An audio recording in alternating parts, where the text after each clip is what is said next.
Hello people of Earth, it's your pal the Orbital Outcast, Rad Gnarly, coming your way with another low-key broadcast. Tonight is Thursday and you know what that means, 3 hours of meetings and beatings with the GWA in Fire Pro Wrestling World. But first I'd like to say hello to everyone in chat or checking us out on VOD. No matter where or when you happen to be in this great big old world of ours, we are happy to have you with us. We hope the day finds you well. Okay, I'm not gonna beat around the bush here, let's get to some office business in our Fed here. Okay, it is all backstage stuff. I'm checking this out. Our company is 2.5 years old. Let me just check out what we have going on. We just started this new broadcast contract where we are going to be getting 300 grand a month for the next 2 years, provided we can get 1,000 people or more in the audience each and every time we put on a show. Hey, Vert, how's it going, buddy? Nice to see you. Hope you're having a good day. So, since we need to fill this place, or fill at least 1,000 seats, no matter where we go in the world, and since we're getting $300,000 a month in order to do that, I feel like sky's the limit. We can sort of hire whatever piece of talent we want now. I didn't even do anything but look at information, I'm going to say. We've sort of been moderately scouting talent based on like price and, you know, like popularity and what we could do with it and so on and so forth. But I feel like we have the capital now. We got $2.5 million in the bank, and like we said, 300 grand coming in every month at least. So I think we can afford some like top tier talent. So in order to do that, I think we also need to expand our gymnasium. Yep. So I'm prepared to eat it, like make nothing this month, but I think we're bumping up against it too. So let me just check our promotional stats here. Yeah, see, if you can check under the details tab there, you can see that we are at 25 of 26 wrestlers. So we're going to go ahead and we are going to spend the money to upgrade our gym, allow for a greater roster size, because now we're getting this fat check every month, and we're going to put it to our greatest advantage here. Okay. Oof. Level 6 gym. Good work, everybody. That's all the updating we're doing so far. Merchandise, I can still... Things are flying off the shelves. I know it's in red, but it still says they're flying off the shelves. So we're going to leave both of those. We'll worry about that when we actually get the card up and running. But I'm going to save this, having expanded the gym, and I'm going to check our promotional stats. 32 is our overall now. That's pretty healthy. We might stick at 32 for a while and just sort of like prune here and there. Maybe we'll use some talent for a while and then sort of like say our farewell and get more people in and so on and so forth. We'll see how things go. Okay, so I'm obviously updating my little text file at the same time here. So I've updated our roster overall size to 32. We got 25 of 32. And like we said, we're prepared to go into a loss this month on this show, but we're trying to put on a good showing and hire some main event talent. So we save once more before we start negotiating with darn near everybody.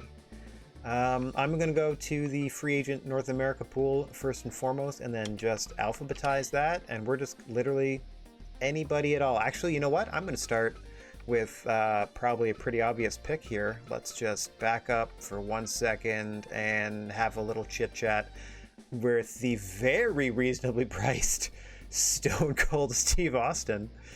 Huh. Alright. I mean, they are showman style, but you can't argue that popularity or the attack and defense, which will become A+s if they happen to join our ranks. So let me just shortlist Steve Austin, and gonna be hard to top. Oh, it's like old guy Sting too. Oh, actually, not too shabby. I mean, we run the risk because of their age of them not lasting long anyway, but I feel like use them while we can, right? In their video game form, at least. They're viable in-ring commodities here. Okay, so still shortlisting Sting. Oh dear. B+, B+. See, they're gonna also do really well in the main event scene if we just go ahead and... I see. Strong Style SBBB. Showman SBBB. Are you also 7 grand? Yeah. See, here's where it gets tough now that the Hall of Famers are up for grabs. They're all... Wow, look at the popularity worldwide. They're all great like that. Okay. Lots to consider.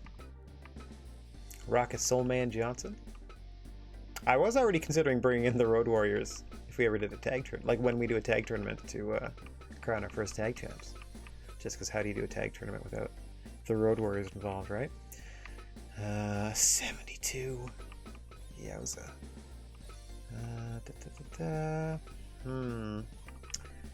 Yeah, still not going to do much better. That's a pretty good looking Mick Foley.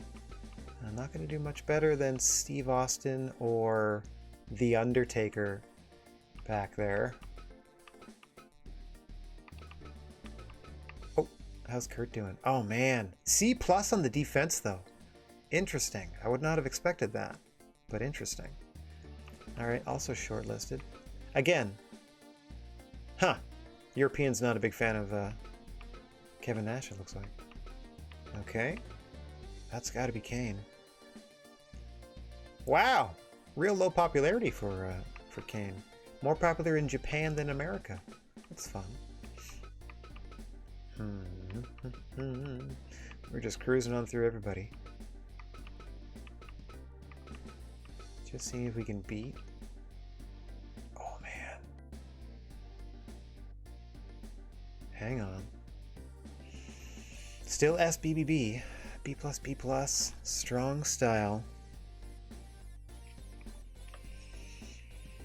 Another shortlister. Like, legit Hall of Famers all over the place. Ooh, look at that! We've upgraded our Darby Allin, as you can see.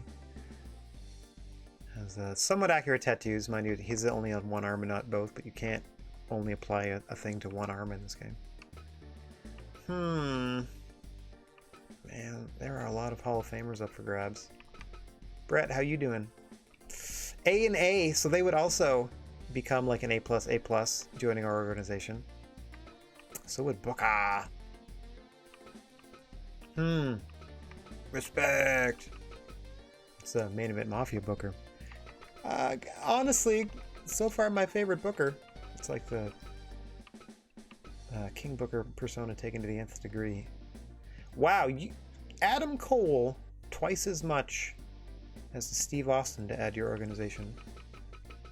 I'm just pointing that out. I'm not going to comment on that one way or the other. I'm just pointing that out. Regal, way more pricey than Steve Austin. Okay, like, how can I not? Let's see if we can get some butts in seats by hiring Stone Cold Steve Austin for the roster. Concerned that our wrestling style doesn't match theirs. I know you're a showman, but hear me out. I mean, if they say no, my backup is The Undertaker, so I think we're going to be okay either way. All right, I'm going to take you out to a real fancy steak dinner, and then I'm going to lowball you on the bonus because you're expensive. I hope a big fat signing bonus is enough to change their mind. Gonna lowball them and see what they say. Do you want to join the hottest promotion going? We just got a real big television deal. You want to be part of this? No, not for that amount. All right, we're gonna medium ball them. See how it goes. We're gonna mid ball them, and then we're gonna high ball them if they say no to the mid. Okay, load that up.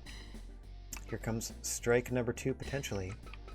Or we could land a real big fish for the roster for however long they last. I mean, mid-50s isn't that bad for wrestling once a month.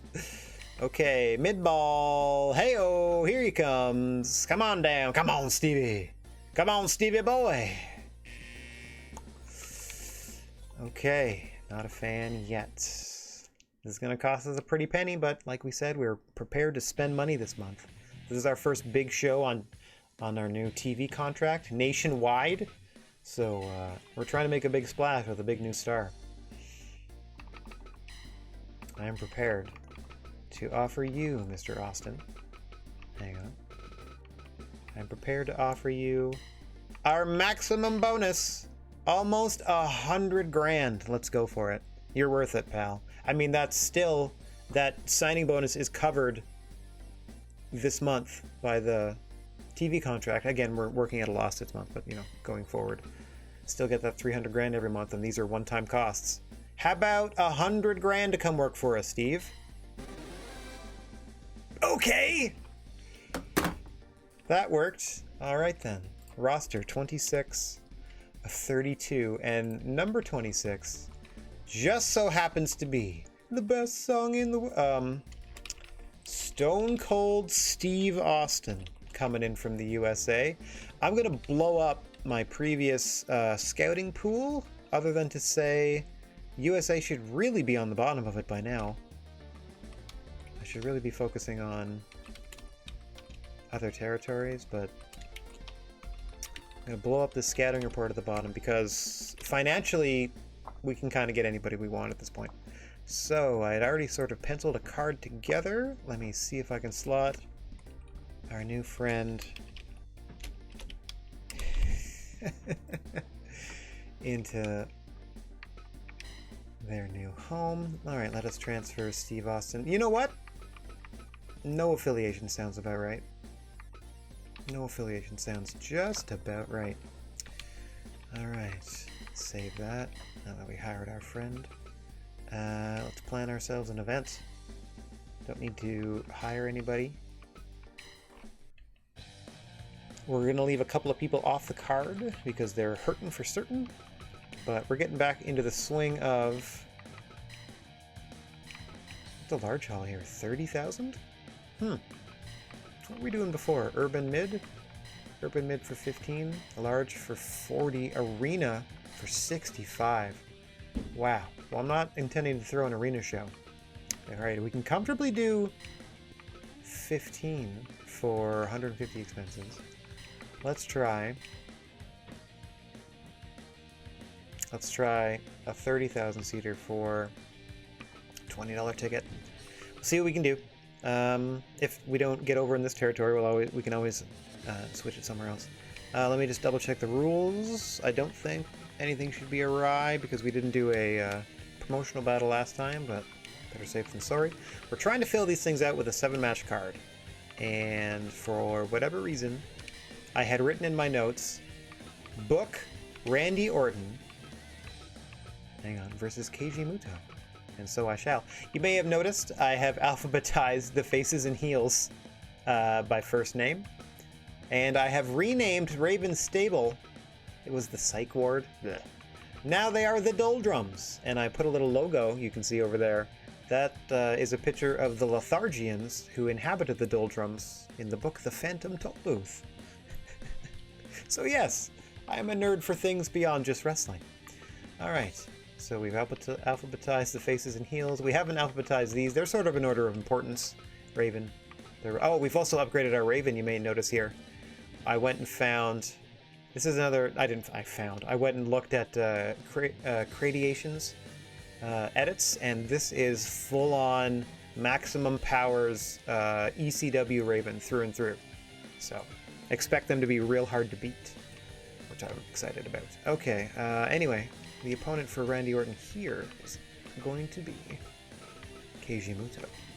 I don't know if this was requested by the game or this just came about from the tag match that happened last month, but 1,000 people are here for it. Okay, that's our main event. Great. Okay, so semi-main, I was going to show off our new stable. So that means we had Drew getting in there. I love that I have old version Drew. Sure. And then our second person there was Raven. Like, check it out. I think he just, yeah. There's his ECW shirt. Okay, that looks familiar. Oh, dude. There he is in his Sandman t-shirt. That's dope. Oh, that's another Sandman shirt. Classic. Okay, we'll put him in his ECW Raven shirt. And Ray Fenix, our junior champion. See if you have anything that matches or anything like that. This one's kind of an ugly color combination, I gotta say. Let's go with this one. Less decorative mask, but let's go with that. Okay, still not doing great. Oh, they don't have opponents yet. Let's see. Quite the squad we're putting against the Doldrums here. So we're starting off with Buddy Murphy. Tagging with Keith Lee. Catching some better gear there, Keith. And their partner, Becky Lynch. Solid popularity throughout. This one looks like it breathes better, so let's put you in that. Still not a great turnout. Ah, yes. This one I booked solely based on the fact that Kenny Omega has yet to defeat Ilya Dragunov in singles competition. Ilya is 2-0 against Kenny, and that was before he was signed and had been taking advantage of our facilities. So Ilya is even more dangerous than he has been previously. So we'll see how this goes. Their third singles contest. Taking us down to match 4, which I had the Junior Achievers together. I'm slowly trying to build tag team combinations. Tag teams, back again. So I'm getting... Oh, sorry. Boffed that. Hang on one second there. Let's just get back here to remove you. And then... Tag match, please. Rojo. And Tejano. I guess the yellow still works. There. Dragon and Junior. Perfect. Against... Ah. Here's our... These, I don't know if they're going to be a regular team, but never hurts to see your world champion in action. So we're going to put Kenta Kobashi in a tag match with Kazuchika Okada. Not exactly a protege. Not that he'd need one, but still pretty decent. Okay. Next up we have... This is where I put... I can't believe I put it this low on the card. But here's where I put... Yuji Hino. Sure. In his first costume against our newest signee, Steve Austin, who will just sit at the top since they're unaffiliated. Stone Cold Steve Austin. There we go. Got a bunch more people to show up to see Austin. And now we have another 6-person tag match. I should just say trios match. We got another trios match coming in. As we're going to see Mickey Williams, Thomas Walker, and CM Punk, who has matching gear. Yeah, who's got matching gear with the purple? Against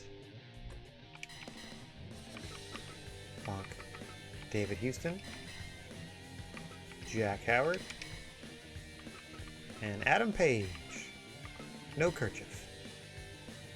We're only about half full. And then in our opening match, because we only have the 2 people left that are going to be fighting. That is... Oh, it has a bar, but that is the full list of faces and heels. We're going to do Dave Mastiff. Oh, I'm sorry. Mad Polly gets this spot. And Dave Mastiff goes here. Because Bill Bullock and... I don't want him as red. Bill Bullock and Matt Robinson were a little too beat up in the neck area. In my opinion. Okay. Not great. Not as great as we thought. Still not great.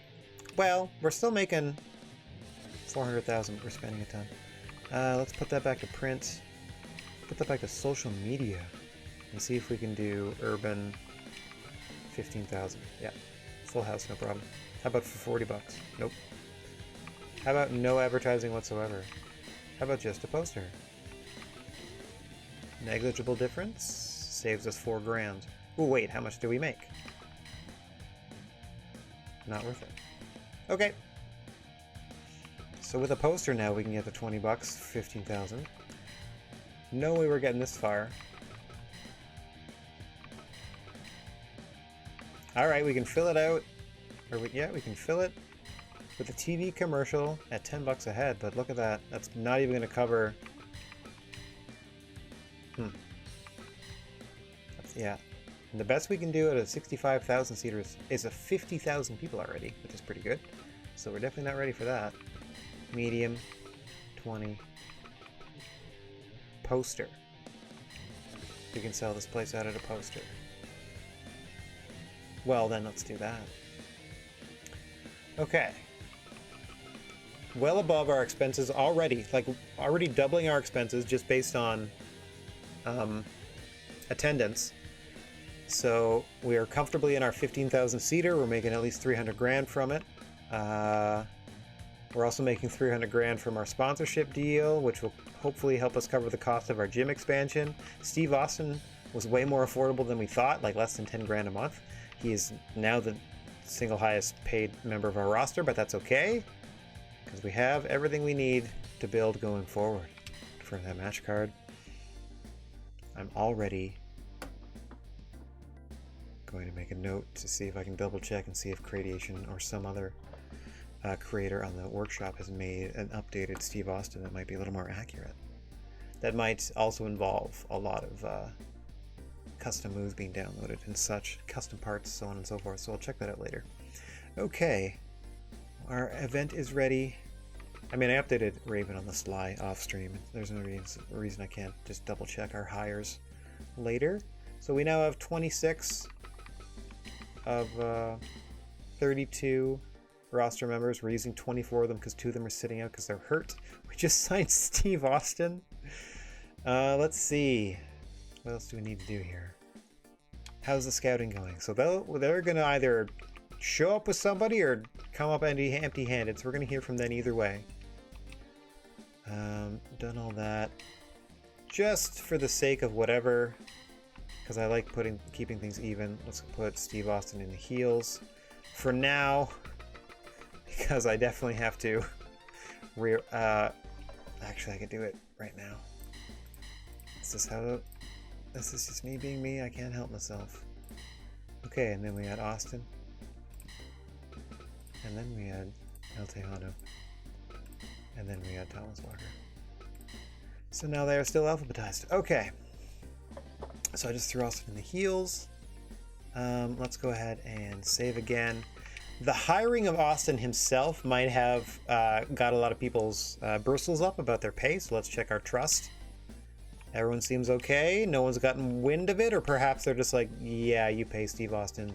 You pay Steve Austin way more than everybody else. Okay, they seem okay with it. Everyone is good. Everyone's booked. I think we're going to do better than 14th at the end of the year. That's all I'm saying. Human Resources Management. Produce ourselves some merchandise. There we go. Okay, so not doing anything here, not doing anything here. We're selling out a 15,000 seater. I'm going to do 5,000 cheap little snacks for the kiddos with the stuff on it, because you're going to want to be there the day that Steve Austin debuted. Again, we're going to do 5,000 of each of these.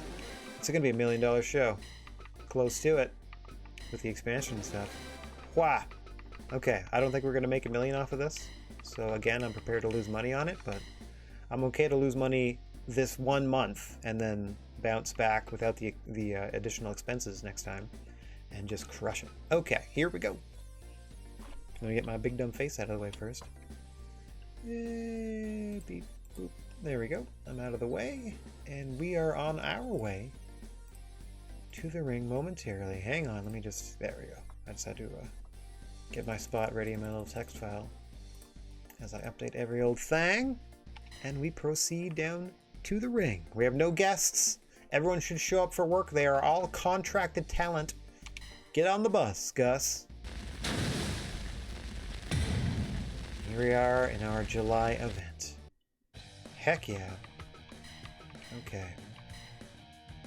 Starting us off, the opening match, Warrior doing their thing. Normally, we set them up against fresh talent, but Dave Mastiff's becoming regular tag team partner, Bill Bullock, is unavailable this month. So they requested a singles match against Mad Polly to sort of keep themselves sharp. See how sharp they feel. The ring against Mad Polly.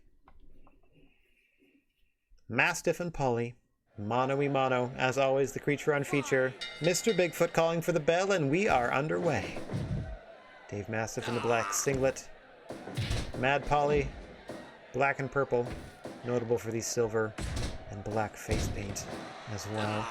You can hear Mastiff putting everything he has into each strike. Sink or swim, hit or miss. Quick pin attempt, getting a no count in the opening minute. Walking on an early Regal stretch as well, but that's going to be no problem for Mad Polly at this point of things. I'm not going to catch him sleeping. He trains his whole life to get ready for the opening matches of these shows. Oh!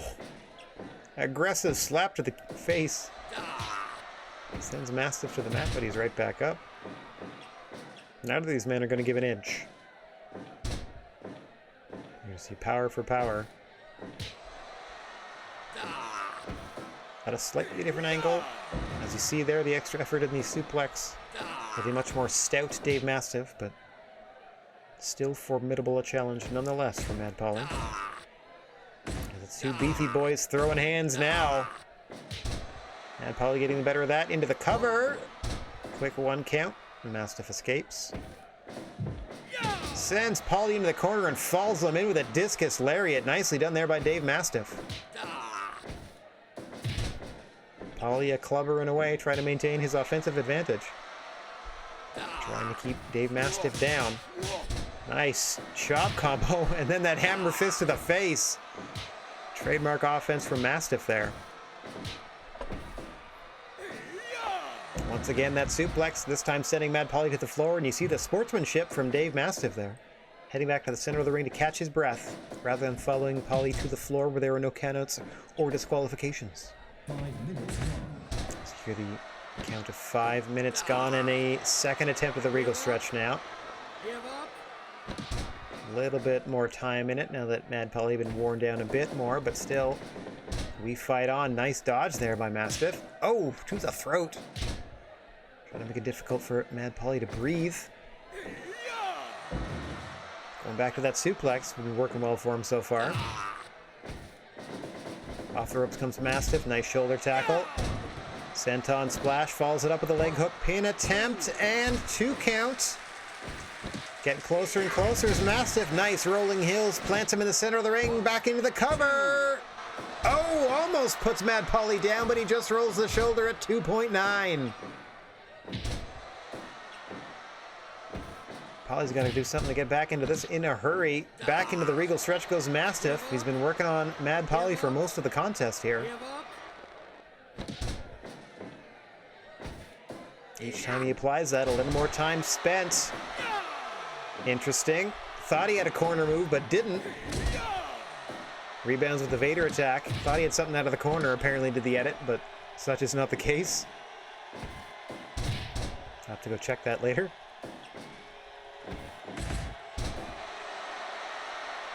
Appealing to the crowd is Mastiff. Off the ropes he comes. Huge clothesline dropping Polly, but he's right back to his feet. Oh, and eats a brainbuster from Mastiff. Thought he was going for that trademark suplex, but this time dropped him with a sheer brainbuster. Sends Polly off the ropes, drops him with another clothesline. Mastiff catching his breath before delivering what could be the final blow here. Oh, Polly escapes. Release German from Mad Polly. Got a heck of a mountain to climb. You can see the condition Polly's in as we had just passed the 10-minute mark. Polly off the ropes, can barely run them. Big shoulder check dropping Mastiff, giving Polly some time to catch his breath here, or at least try to. Oh, just slaps him back down to the canvas. Hang on. Big powerbomb from Mastiff, 2. Polly just kicks out once again. Center of the ring, another big powerbomb. 1, 2. No, Polly out. Getting closer and closer. Oh, huge choke slam there by Mad Polly to Dave Mastiff. But he fights his way back to his feet almost immediately. Once again, the two are slugging it out. Dave Mastiff with that discus lariat getting the better of Polly. Oh, but Polly recovers. Release Tiger, but Dave Mastiff rolls through and back to his feet. Trying to set Polly up in the corner, but he fights his way free and has to catch his breath here. Polly is on Dream Street. Mastiff looking to put him down and out. Going up top. Oh, misses a big elbow. Polly's got time now to catch his breath. Mastiff able to duck the first shot, but not the second. Polly clubbering away. Nice forearm there to the side of the jaw. Mastiff back up for a brainbuster. Rolls him over. Can't get the regal stretch applied though. Polly's back to his feet. Rolling hills once again for Mastiff. Hooks the leg deep. 1, 2, 3. Big win for Dave Mastiff in your opening contest. Surviving the opening match, Warrior Mad Polly. All right. In the battle of the stinky heels, Dave Mastiff wins. What'd you think of that, crowd? Heck yeah, 94%. Good stuff, everybody. Good stuff, everybody. Appreciate it. I guess technically, yeah, he did pin him after that rolling senton. I guess, oh yeah, that's what they call it, the rolling hills. All right, 6-man tag team. I should just say trios action coming up next. It's a lot quicker. It includes everybody. Trios action coming your way. 3-on-3. Not much more to say. In fact, I can just tell you that in the blue corner, you're going to see Hangman Adam Page, Jack Howard, and currently in the ring, David Houston against Mickey Williams. And you can see in the red corner, Thomas Walker and CM Punk.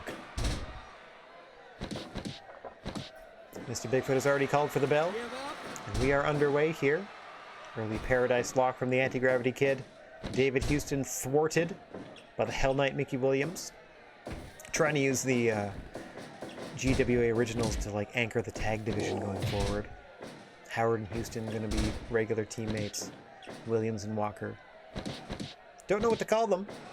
Would be fun to come up with some names. Anti-Gravity Kid and the Hollywood Hunk on one end, and the should be easier to name the Brilliant Devil and the Hell Knight as a tag team, but hey! GR, what's going on? The GWA has been going great. Our newest signee debuts in match number 3 tonight. You might recognize them. Possibly the greatest wrestling star in the history of wrestling.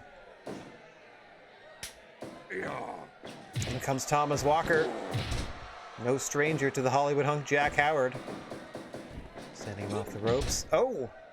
Howard powering his way through a Head Sisters attempt there. I mean, you'll be able to see who it is once we get to the post-match screen that shows the match lineup, but kind of a big deal. As you can see, Adam Page looking on. Hasn't seen action so far in this contest. Jack Howard with a nice body slam there to the Brilliant Devil. Oh, misses the big boot though. And here we see our first look at CM Punk tagged in. Jack Howard sends him off the rope, but Punk easily counters. Here in his WrestleMania gear from the time he faced The Undertaker. You're darn right, that's CM Punk. And now we see Hangman Adam Page tagged in for the first time. Former GWA Hall of Fame champion. You heard me right. Jack Howard initially brought that championship to our promotion. Was bested. Oh, nicely done. Backdrop on the chair by Punk. Pardon me, got in the way of my story. Hollywood Hunk Jack Howard defeating Batista for the Hall of Fame Championship and bringing it to the GWA. The promotion was already under, so I did not steal the belt. It was on the free market.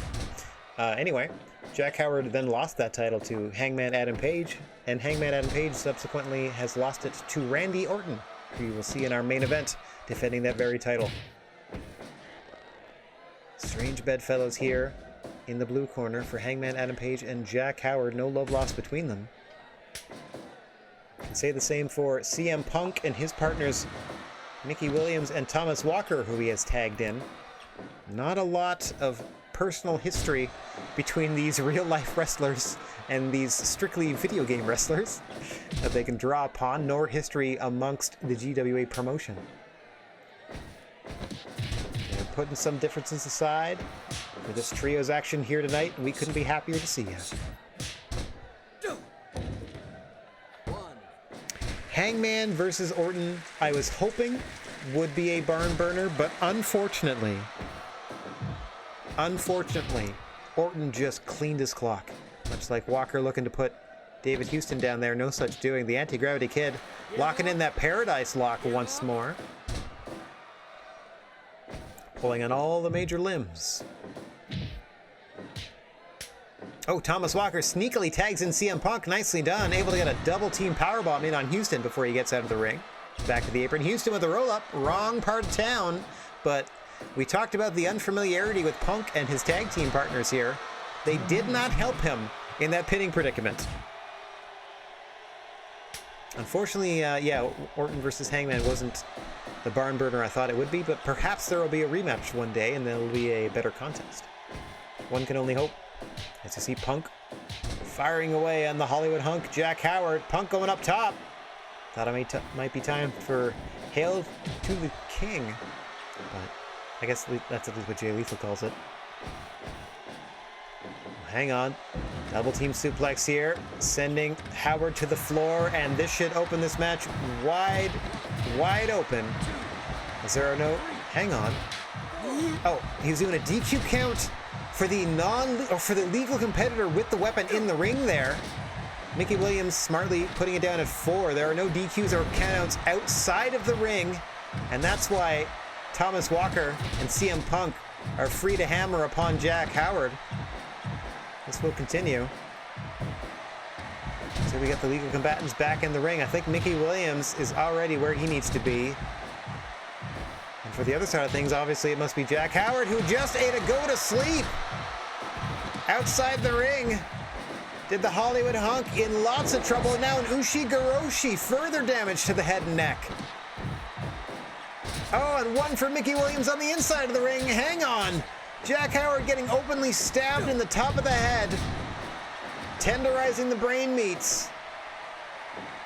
Was Thomas Walker there, but luckily for Jack Howard, he quickly tags out to Hangman Adam Page. Likewise, Mickey Williams has refreshed things, and we have CM Punk and Adam Page, your two legal fighters. Somebody should tend to Jack Howard at the conclusion of this matchup.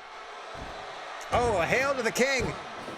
The Macho Man elbow almost puts Hangman Adam Page down. Oh, that's right. Williams and Walker, the two dirtiest players in the GWA game. Quite literally, the two most often using weapons. Nice kick combo there from Punk. Thought he had knocked Page out, but Page barely able to roll that shoulder. This team in the blue corner in all sorts of trouble here. Hangman looking to change those. Hang on! Buckshot lariat into the cover! Oh, but Thomas Walker breaks it up. What a move!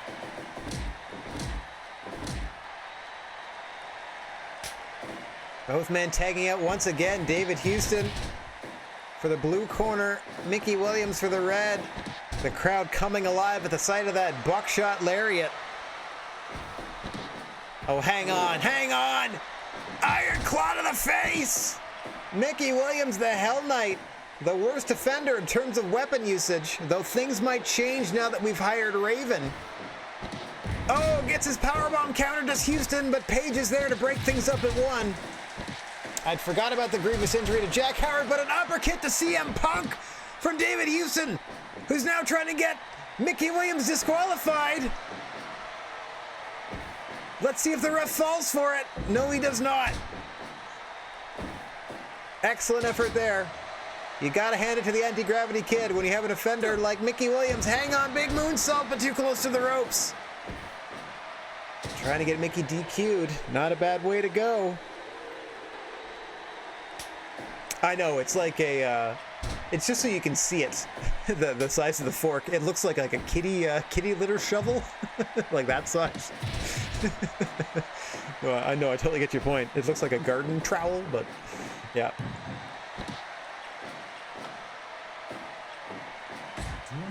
Adam Page in there with Thomas Walker, as you just heard the 20-minute count. Sister Abigail, I don't know what else to call that. Now a knee breaker from Thomas Walker. Rolls him up on the proper side of the ring. His team's running interference, and Page kicks out. Page sends him off the ropes. You can see him. Oh, I thought he was going to set him up for something on that chair there. Smartly working his way back into the blue corner. Haven't seen Jack Howard legally in the ring since he was busted open and was eventually able to tag out. Dead Eye, as Hangman Page clicks R3. Gets a tag out to David Houston. Houston and Williams, once again the two legal fighters here. Both men down, both men back up. Houston off the ropes. Big atomic drop.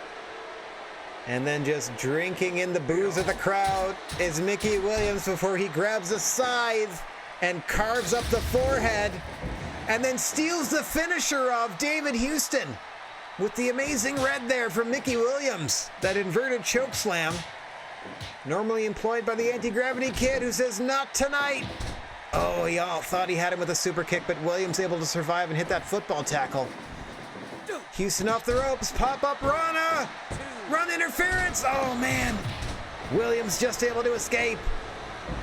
As now 2/3 of Team Blue bleeding red all over the mat. Another roll-up attempt from Houston, but oh, a sick kick combo from both Walker and Punk there. Breaks up the pin. Speaking of Punk, he's now legally tagged into the contest, and Houston quickly scurries back to his corner. This is our first look at Jack Howard, still bleeding. Oh, release German, threw him over the chair. A for effort from the Hollywood Hunk there. Now CM Punk gets floored with that discus lariat. Jack Howard been on the apron for quite some time, had time to recover, but also dealing with that grievous forehead wound. Fist drop to the tuchus. Signature offense from the Hollywood Hunk. Might be looking for that rating spike. Trying to set Punk up in the corner here. Oh, it's stolen! Rating spike to the Hollywood Hunk by CM Punk. Now into an armbar, and that'll do it! Before his teammates can help him, CM Punk taps Jack Howard after hitting him with his own finish. What a dick! I mean, I loved it. That was awesome. But what a dick! All right.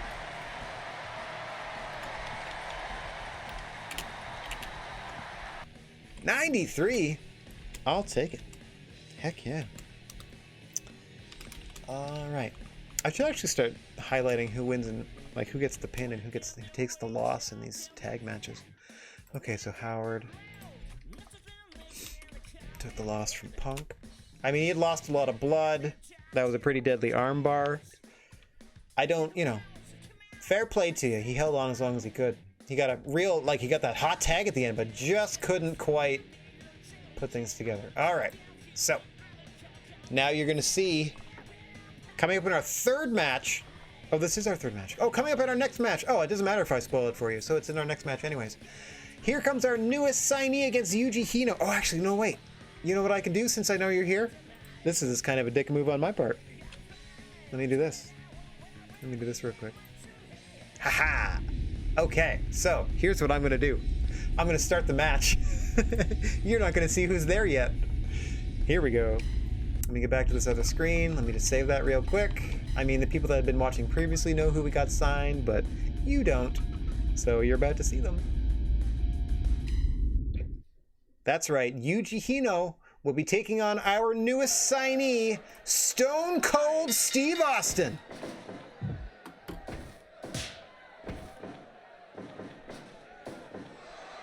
Oh, who immediately gets suplexed outside of the ring. Yeah, double knee brace Stone Cold. Love it.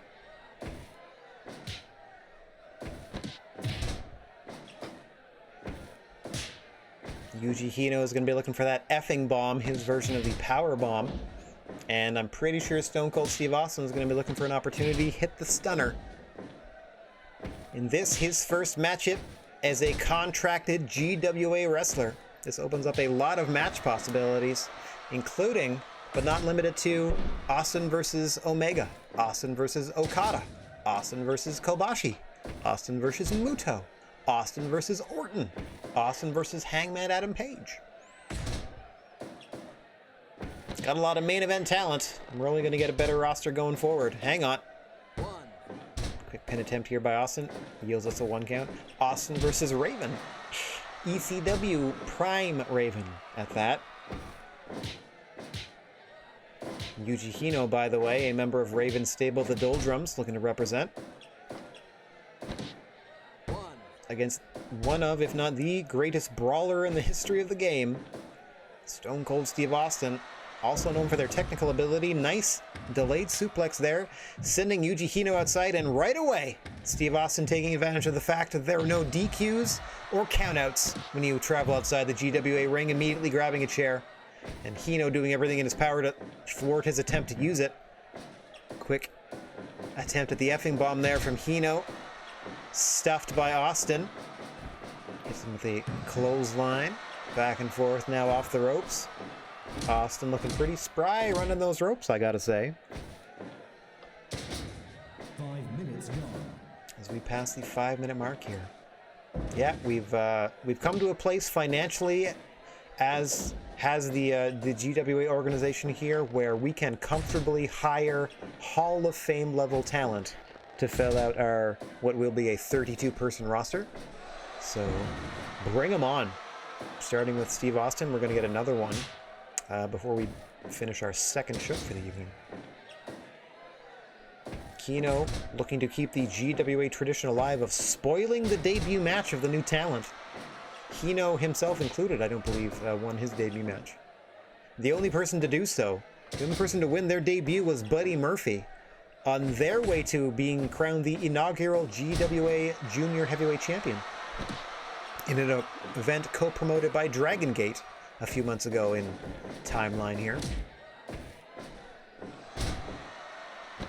Every other wrestler that we have debuted, as far as I remember, has lost their debut matchup. In fact, it took Kenny Omega quite a few kicks at the can to get their first win, but that just speaks to the level of competition here in the GWA, which has just intensified with the signing of one Stone Cold Steve Austin wailing away on Yuji Hino outside the ring.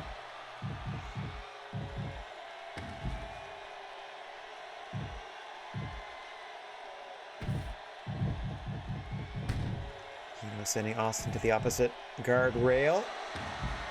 No counters or DQs on the floor. This fight will continue out here until both competitors are back inside, the only place to win the match, and Austin knows that. Smartly rolls back into the ring and catches his breath. Hino following suit. Bit of a bad timing there by Hino. Austin looking to take advantage, sending Hino back to the floor and continuing to catch his breath. As we just hit the 10-minute mark, you just heard the announcement yourself there. Oh, Hino swinging that chair and missing, and then Austin making him pay for it.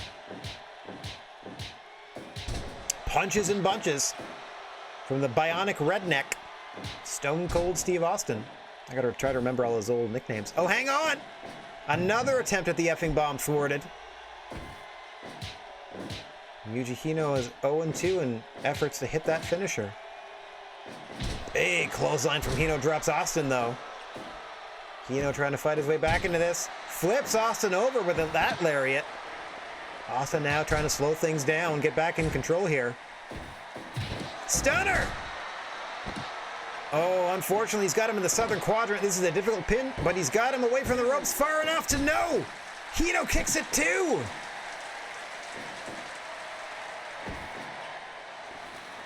Austin again slowing things down, immediately transitions into a sleeper, and Hino taps. And a big FU for kicking out of the stunner to Yuji Hino. Let's just assume he didn't quite hear his instructions.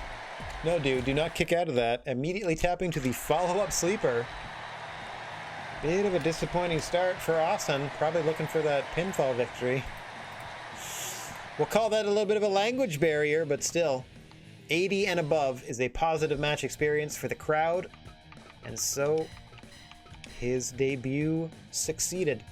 He's also like an S popularity in America, plus like B's across the board for the rest of the world, so he was a heck of a get. And we might add a couple more of his caliber. Okay, now that it's open to, again, international Hall of Fame talent, I can reunite the 4 pillars in the GWA if I so desire. All right, speaking of, your GWA heavyweight champion Kenta Kobashi is teaming up with Kazuchika Okada to face Dragon Rojo Jr. and El Tejano Jr., the Junior Achievers, in your next matchup. Let's get down to the ring and see how this goes. As always, the creature on feature, the senior official here in the GWA, Mr. Bigfoot, rings the bell, and we are underway. Okada in the ring, Kobashi in the corner, representing the blue corner. Rojo in the mask, the maroon and gold gear. And you can see there now El Tejano Jr. in the red corner. The Junior Achievers once again teaming up. Looking to solidify their footing in the tag team, the burgeoning tag team division, I should say. We don't really have an official champion or anything of that sort yet, but we've seen some relationships beginning to develop, contributing to the coming tag team ranks here in the GWA. I'm also thinking, can I just make every tag team a stable? Because that would technically produce merchandise for them, and it would be easy for me to keep them all together, but I don't know how many full-time tag teams I'm going to be drafting up in our 32-person roster. El Tejano putting on a clinic here in the opening moments against Okada. Off to a bit of a slow start. Got lured into the red corner. There, smartly tagging in Kobashi here to get our fresh look at our GWA champion.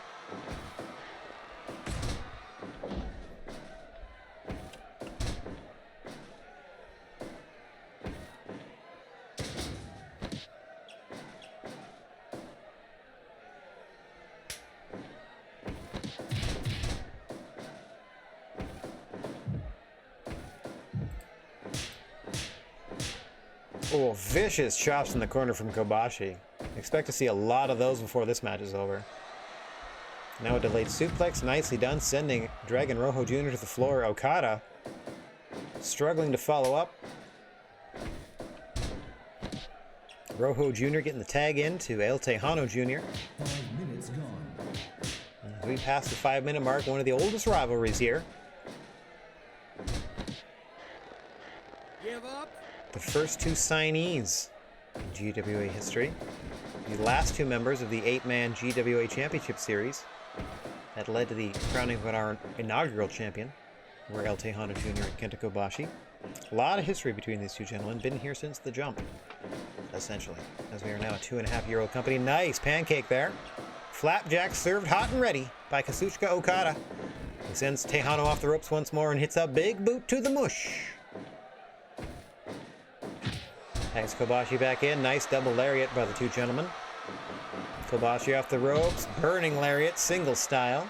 Off the ropes again comes your champion. Boom, another lariat, center of the ring. Tejano fights his way free.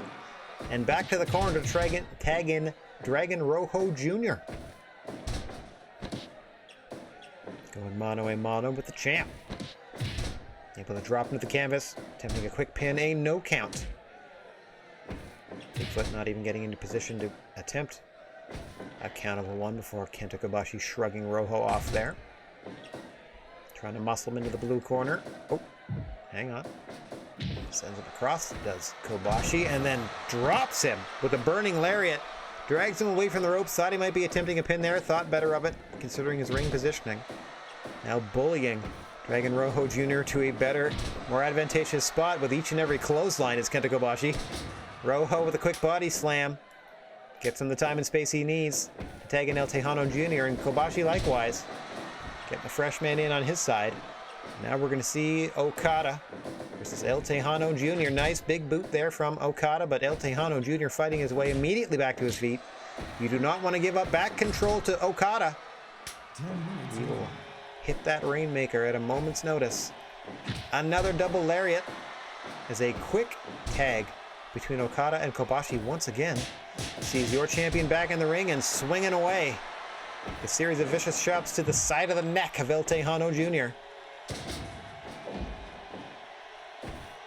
Oh, burning lariat by Kobashi.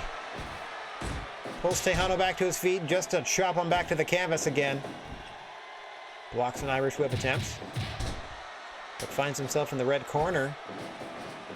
El Tejano's able to make a tag to Dragon Rojo Jr. Momentarily has the advantage against Kobashi, but Kobashi's able to stuff him, get a headlock going, and drag him all the way across the ring. Vicious chop to the back of the head. Oh, able to duck the clothesline is Rojo.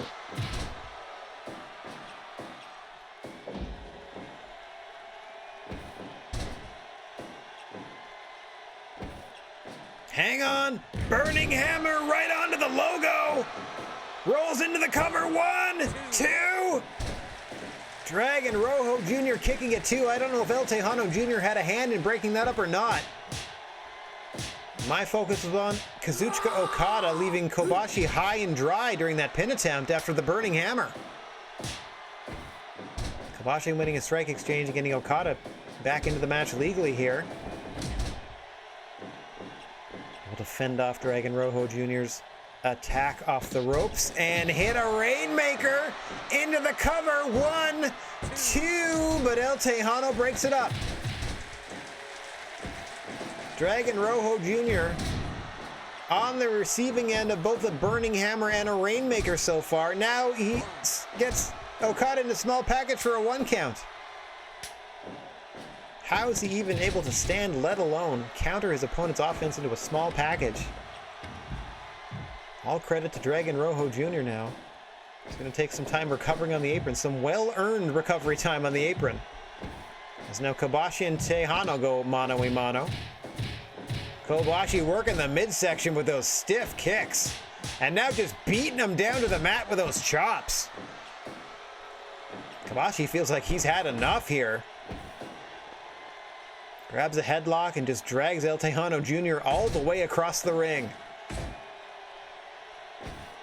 Big burning lariat from the GWA champion into a double press pin. Once again, Okada looks on. Very interesting, because we've seen Kobashi come to the aid of Okada. Not the opposite. Orange Crush, now Okada's in the ring. But El Tejano Jr. able to escape. Oh, Okada's in the ring to hit a Rainmaker to Dragon Rojo Jr. and then right back to the apron. Very interesting out of Kazuchika Okada. As you see, El Tejano Jr. able to tag up on his end. Dragon Rojo Jr. still the worst for wear after getting hit with a bunch of finishes. Now once again Okada tagged in legally. Don't expect him to stay long. Oh, hang on, up top. Drops the elbow into the cover. 1, 2, and this time it is Kobashi's turn to leave him high and dry. And El Tejano Jr. just saves the matchup in time. Kobashi there, aiding his partner right away in a submission effort here. Twice in a row. Rojo able to fend Okada off and get Tejano in back. Once again, the Junior Achievers slowly taking over this matchup as the chemistry between Okada and Kobashi a little off, I would say. Mostly on the side of Okada to this point. Kobashi doing everything he can. Oh, these chops included. You can see Tejano trying to fight his way back to first the center of the ring and then back to his corner perhaps. Nice spine buster there off the ropes. Working Kobashi into the red corner is Tejano with that suplex, but Kobashi's wise to it. Drags Tejano all the way back across the ring again. Both men signaling to the crowd that they have the other well in hand. But Tejano opting to tag out. Oh, big double powerbomb coming up. Kobashi eats that. Dragon Rojo Jr. countering the offensive Kobashi. Hooks the leg. This time Okada's in right away for any damage done. Suplex on Tejano by Okada. Meanwhile, a burning lariat by Kobashi into the cover, but Tejano again breaks it up at 2. As we're cresting towards 25 minutes gone in this tag match. Burning hammer to Dragon Rojo Jr. rolls into the cover, hooks the leg, but he's too close to the ropes. Half and half suplex, folds him over, and he tags in Okada. Oh, but then he cuts him off when Okada was going for that beautiful drop kick. So a bit of the teamwork not quite functioning fully on both sides of the Kobashi-Okada equation. A lot more fluidity out of El Tejano Jr. and Dragon Rojo Jr. as they've tagged before. This is the first straight-up tag team match, I believe, for Kobashi and Okada. Okada eating that beautiful black hole slam spinning scrap buster, whatever you want to call it. Kobashi thought enough of it to break that pin attempt up well in advance of a 3 count. Here comes Tejano off the ropes again. Drops Okada with a clothesline. Short arm clothesline to the Rainmaker. Now it's Okada's turn. Nice big boot to El Tejano Jr. Oh, double accent. I thought he may have been going Rainmaker. Goes the long way across the ring to get Kobashi tagged in. Now Kobashi wisely sending El Tejano Jr. into the blue corner. Setting him up for the Burning Hammer out of the corner. Picks him right back up. Oh, and then Tejano able to get out of Kobashi's way, or vice versa.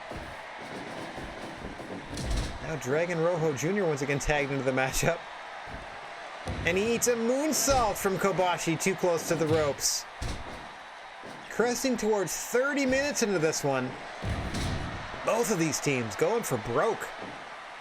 Big slam there from Dragon Rojo Jr. Oh, sleeper suplex by Kobashi in reply. Drags him away from the ropes, but again, not going for a pin. Just punishing Dragon Rojo Jr. Who plants Kobashi and now climbs to the top rope. Guillotine drop to the back of the head, into the cover, 1. Okada's there before the count of 2. Oh, into a submission! This can do it, but no, again, too close to the ropes. I think Kobashi was able to get that foot on the bottom rope, or at least outside of the ring. That saved him there. That could have done it. Submissions are very deadly, like 30 minutes into a tag team match especially. All 4 of these gentlemen well worn down. Been going at it hard as nails for half an hour now. Oh, Tornado Tejas to Okada. Into the cover, 1, 2, 3. Just like that, El Tejano Jr. pinning Kazuchika Okada with a Tornado Tejas, and the Junior Achievers beat Kazuchika Okada and the champ, Kenta Kobashi. You're okay. Hang on a second while I update my records with who won and who lost and how much the audience gave a hoot. All right, real good tag team action. Okay, coming up next we have singles competition. Ilya Dragunov versus Kenny Omega. Kenny Omega is 0-2 against Ilya Dragunov and requested this matchup, but Kenny Omega also hasn't been across the ring from Ilya Dragunov since they started taking advantage of the GWA Performance Center, let's call it, and have really upped their game. So we're going to see if Kenny can hang, because in the previous incarnation of Ilya Dragunov, he was unable to defeat him. We'll see how things shake out now. Kenny Omega, Ilya Dragunov 3.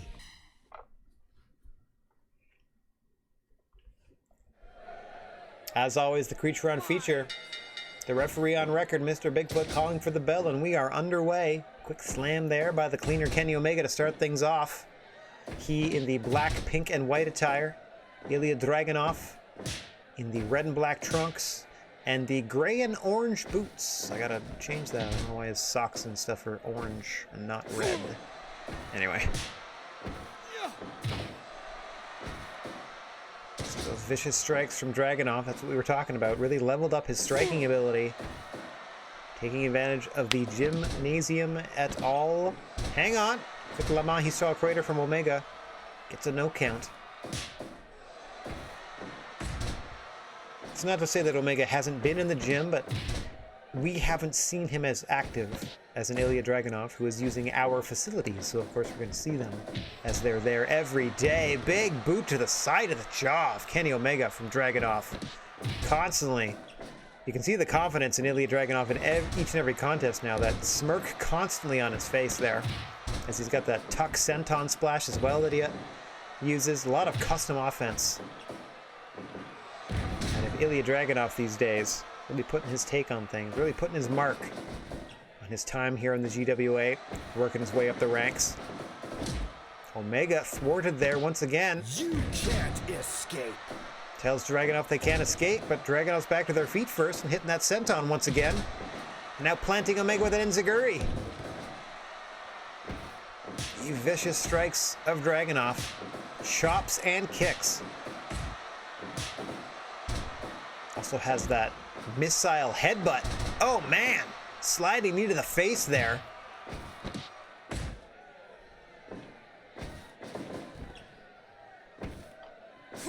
Just trying to chop Kenny Omega down. Case in point. The 5-minute mark, it has been mostly Dragunov here, just wailing away on Kenny Omega.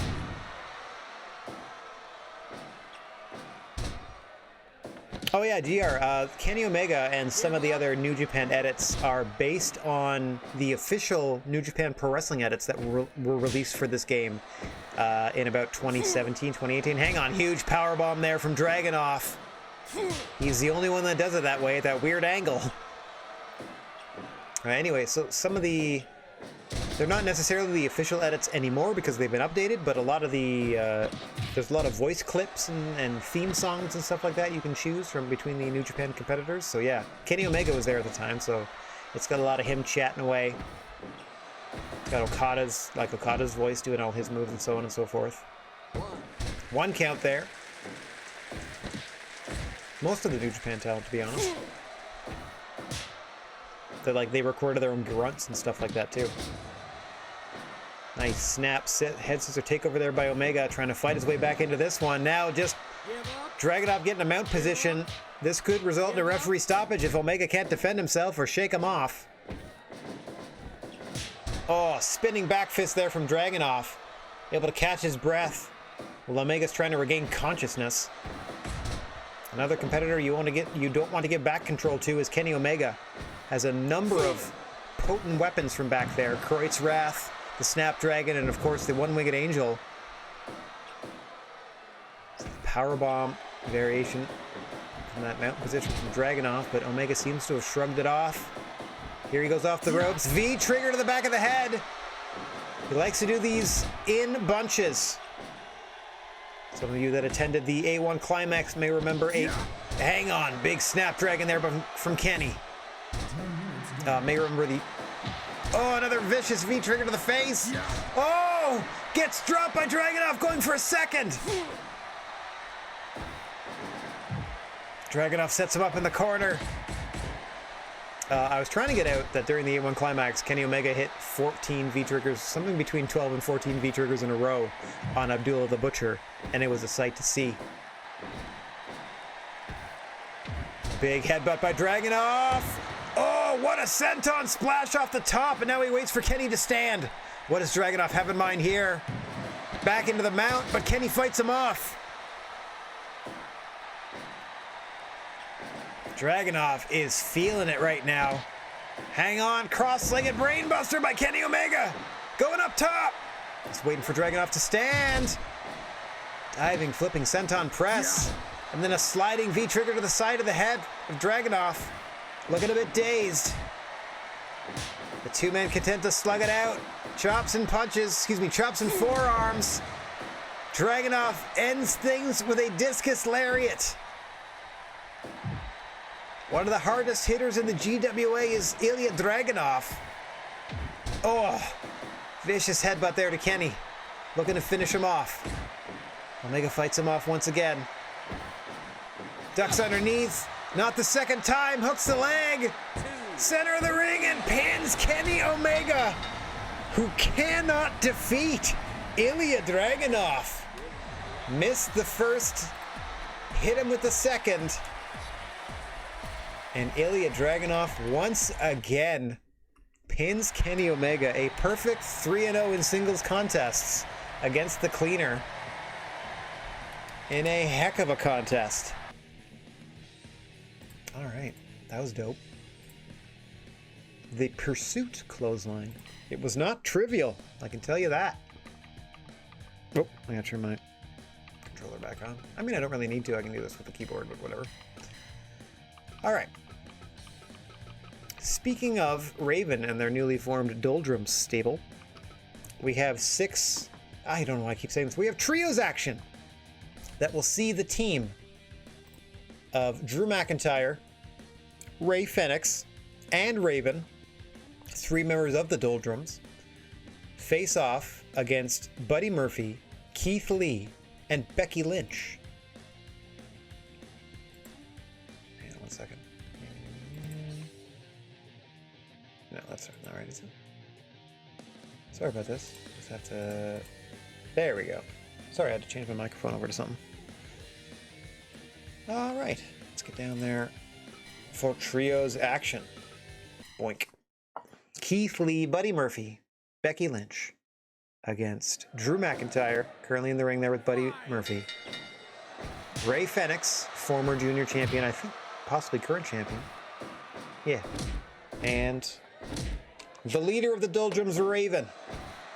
You can see wearing their ECW merchandise. ECW Raven.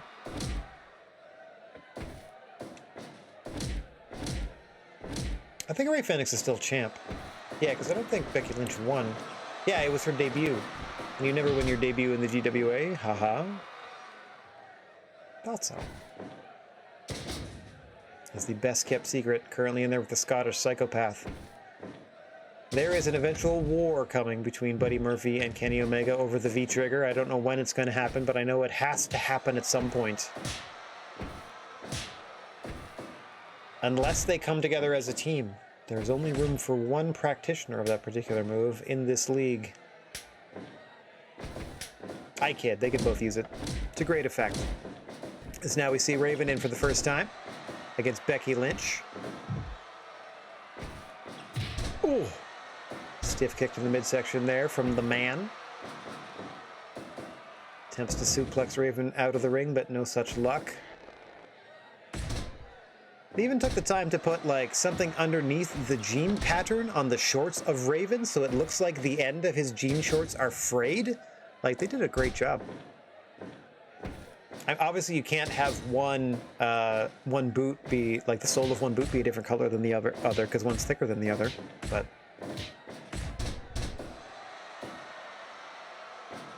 Becky Lynch, oh, I thought had enough of Raven. Might have been looking to tag in Keith Lee, but still fighting away is Becky Lynch on the receiving end of some punishment from Raven there. Nice drop toe hold. Hang on, Raven gets rolled up. No count at the 5-minute mark. And Raven has had enough.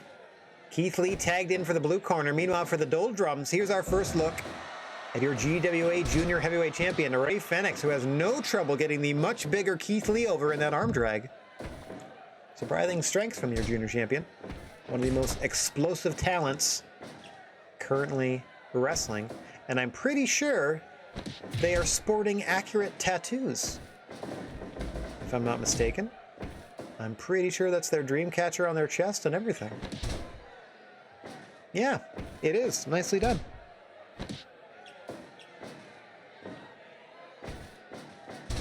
Oof. Keith Lee just powering Ray Fenix to the mat. You're going to hear a lot of Keith Lee just overpowering people throughout his career. Sends Ray Fenix into the corner, but he's quick to escape. Whoa! And then gets belly to belly halfway across the ring. In service of Keith Lee getting back to his corner to tag Buddy Murphy back into the mix. Now Buddy Murphy, the inaugural GWA Junior Heavyweight Champion, in the ring with the man he lost the belt to, Ray Fenix. Big splash off the top. Senton splash at that by Buddy Murphy, the best kept secret. Secret no more. Fenix tags out to Drew McIntyre. Drew McIntyre here. And a double suplex takes Buddy Murphy down as we're cresting towards 10 minutes into this one. And the other members of the Doldrums not quite coming to the aid of Drew McIntyre in that pin attempt.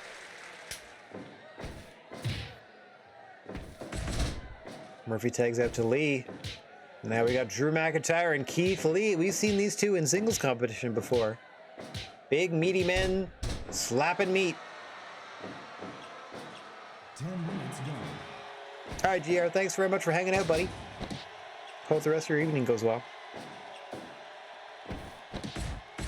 Oh, Keith Lee just hammering Drew McIntyre back to the canvas. Center of the ring here. Big clothesline off the ropes by the Limitless One. Sends Drew McIntyre back into the corner to tag in his boss, Raven. Keith Lee missing a frog splash, but popping right back up to his feet like it ain't no thing. Now Raven with an ankle lock. Smart strategy to try to ground the big man. Nice swinging neck breaker by the leader of the Doldrums.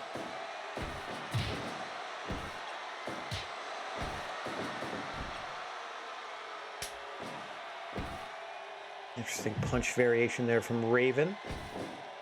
We just saw nicely done. Able to suplex the legal Buddy Murphy out of the ring. Should buy Raven a bit of time here.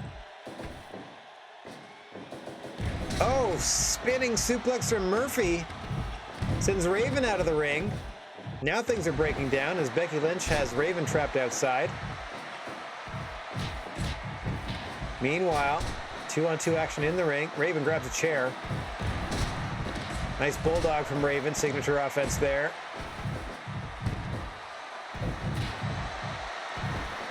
Becky Lynch really taking it to Raven outside the ring here. Meanwhile, things are getting wild. Too much action to call. Raven hits his pose. Gets rolled up by Murphy. One! Just a 1 count there. His hubris almost cost him. Now Raven tagging out to Drew McIntyre once again. Nice assisted powerbomb on the way in. Oh! Was that the Glasgow kiss? The headbutt to the face.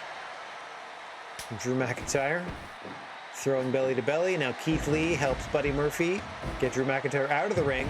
Becky Lynch having a lot of fun on the floor in this match. No countouts or DQs outside of the ring here. I think she knows that. Big double clothesline. Sorry, double team move of some sort there. Try to go back and forth between these two clusters of competitors as Ray Phoenix and Raven are doing their best to try to maintain, or contain, excuse me, Keith Lee. Meanwhile, Buddy Murphy back into the ring. And now Drew McIntyre back into the ring. Everybody's back into the ring. This should calm down soon. Keith Lee and Drew McIntyre, your legal fighters. And fight on they do. Keith Lee gets rolled up but too close to them. That gets broken up almost immediately. And Ray Phoenix tagged in for the side of the Doldrums. Looking to slug it out with Keith Lee, going shot for shot. Boom, big super kick from Ray Phoenix. Putting the stank on it. Oh, gets tossed across the ring again by that belly to belly of Keith Lee's. And in comes Buddy Murphy, picking up where Keith Lee left off. As we're getting toward 20 minutes gone in this one. No end in sight. Quick suplex there from Murphy, followed by a drop toe hold. Gonna see a lot of those in Raven matches rolling forward. Oh, nice kick combo by Phoenix. 1-2, just dropping Buddy Murphy, giving Phoenix the opportunity to tag Raven in. Spinning Brainbuster once again to the leader of the Doldrums by Buddy Murphy, who ascends to the top. Meteora by Buddy Murphy at the 20-minute mark, immediately broken up. Going for a powerbomb combo on Drew McIntyre, but he is not the legal competitor. Buddy Murphy distracted there momentarily, and it might cost him. Slugging it out with Raven. Discus lariat by Raven drops him. Nice neck breaker there. Oh, Buddy Murphy again escapes. Becky Lynch is legal. Russian leg sweep by Raven. Big forearm dropping Becky Lynch in the center of the ring. Even flow DDT with the pose. That's dope. It does take a little while to do the pose, though. She got back to her feet.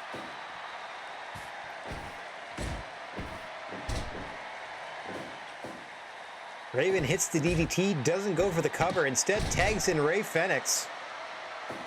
The man who faced Becky Lynch just last month with his GWA Junior Championship on the line, spiking Becky Lynch now into the canvas. But wrong part of town. Buddy Murphy's in there to break up that pin attempt. As we are plus 20 minutes. At this point in the matchup, you got to watch out for every major submission attempt. And there are no more major submission attempts on the disarmer from Becky Lynch. If she can attempt to get it on, around we go into a flip pile driver from Rey Fenix. Holy moly.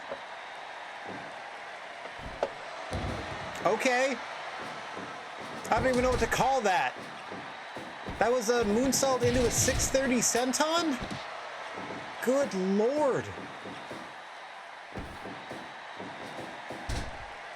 Rey Fenix escaping the suplex attempt, quickly tagging back into Raven, who's in there with Buddy Murphy now. Oh, Buddy Murphy sent to the floor. All three members of the Doldrum falls him out there. Now we got all six fighters in the red corner of the ring, fighting away. Big double clothesline there to McIntyre. Beck exploder to Raven. Oh, see the combination there to Keith Lee from Fenix. Big air raid crash to Keith Lee as well. Action fast and furious here. Raven now grabs a chair.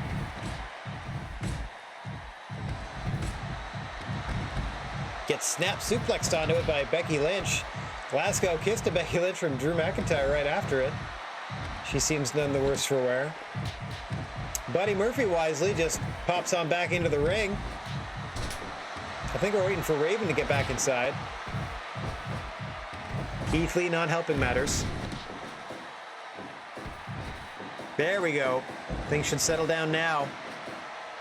Buddy Murphy with that Canadian DDT, that's what it's called. Against Raven, but a no count as Drew McIntyre is there to immediately bust things up. Disarmer to Rey Fenix, by the way.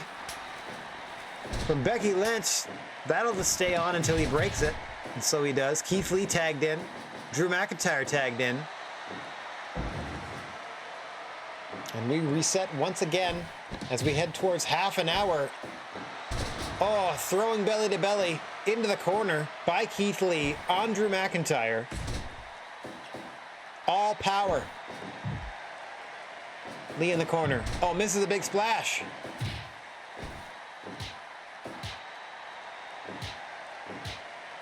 These two behemoths slugging it out once again. Oh, turning McIntyre inside out as we hit 30 minutes gone. You just heard it. Can't keep either of these big men down, though. This is just your semi-main event of the first show of two that we're running today. Nice belly-to-belly there from Drew McIntyre. Keith Lee getting the quick tag into Becky Lynch. Likewise, on the Doldrum end of things, Rey Fenix tagged in. Becky Lynch has got him down. Oh, thought she might be going for the disarmer immediately.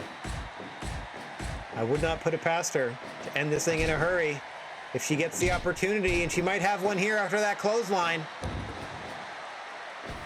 Rey Fenix back to his feet, though. Tiger driver. 1, 2, got her! Raven and McIntyre running defense. You saw Becky Lynch there clutching at her neck after that tiger driver. There might be more going on there than we realize. Seemed something of a mundane move to be put down by, but eventually it had to happen. Rey Fenix getting the win for his team, the Doldrums, as your junior champion. Pins Becky Lynch with a tiger driver. And the crowd goes ballistic. 96%. The lowest rated match so far is the debut of Steve Austin. All right, it is now time for we'll see how this main event goes. Randy Orton just kind of runs through people. Let's see how your main event goes as we have the Hall of Fame heavyweight champion, Randy Orton, putting the belt on the line against Keiji Muto. This one should be bonkers. To be quite honest, Keiji Muto will be looking for variations of the Shining Wizard, and you know Randy Orton is going to be looking to hit that RKO out of nowhere. Muto is going to try to dictate the pace, especially at this advanced stage of their career. Which is going to throw Randy Orton's plans askew, as they have been controlling and dictating the pace of matches their entire career, much to the chagrin of the fans in attendance. That's just a personal opinion. He's perfectly. I don't know if he's great. He's, you know, perfectly serviceable as a wrestler. I've just never been excited by an entire Randy Orton match. Like, the highlights later, sure, because it cuts out all of the wear down stuff where he's just grabbing a headlock and lying in the ring, watching the crowd, waiting to pick things back up again. But a lot of that, too much of that, sort of prevented me from being really on board with Randy overall. Plus, personally, at least early in his career, he seemed like a real D-bag. In and out of the ring. I'm actually sort of like in my rewatch of wrestling history, I'm up to 2009, so I'm sort of watching him be a main eventer in the midst of like the legacy thing. And I gotta tell you, having now watched his entire WWE career to this point, he doesn't really feel like that big of a deal still. So I don't know whenever that might, I don't know. There might be a point where I watch a pay-per-view and I'm like, oh, there he is. But anyway, it always seemed like they tried real hard to get him over. Just always seemed a little silly to me. That's just my personal opinion. I'd never say that to his face, because he'd RKO me. Excellent strategy by Muto, attacking the arms. If he doesn't have use of the arms, he can't hit the RKO. We're just 5 minutes gone into this one. Champion Randy Orton, challenger Keiji Muto, looking to claim the Hall of Fame championship for himself. Got a lot of Hall of Famers on our roster. I think it's just appropriate at this point that we have a we already had it, but it makes more and more sense that we have a Hall of Fame championship when you take a look at the people we have on our roster. Nice suplex there by Muto, dropping Orton momentarily, but only momentarily.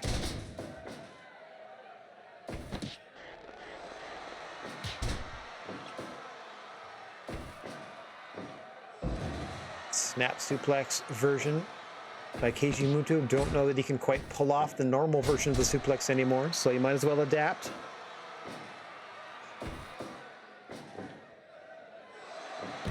Nicely done, cradle pile driver by Keiji Muto. Oh, by the way, in the timeline that I'm talking about, 2009, I'm in the spring of 2009, as we see Orton applying the Orton Stomp here. And Keiji Muto was the IWGP Heavyweight Champion at the same time that the Great Muta was the the All Japan Pro Wrestling Triple Crown Champion, which I thought was kind of funny. Muto, of course, losing the IWGP Championship to Tanahashi at that year's Wrestle Kingdom. But at the beginning of 2009, nice back spring elbow by the Innovator. Nobody does it better. And he eats an RKO for his troubles, does Keiji Muto, but he's back to his feet immediately. Signature snap power slam by Orton. Muto again, trying to keep on top of Orton, keep that pace where he wants it. Eats another RKO out of nowhere at the 10-minute mark. Things are going to get tougher and tougher for Muto. The more RKOs he suffers. Hang on. Orton's waiting for him to stand.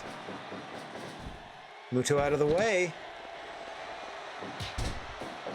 Unable to follow up. Orton looking to end things here, you can tell. Nice angle slam, sending Muto to the floor. Orton follows him up.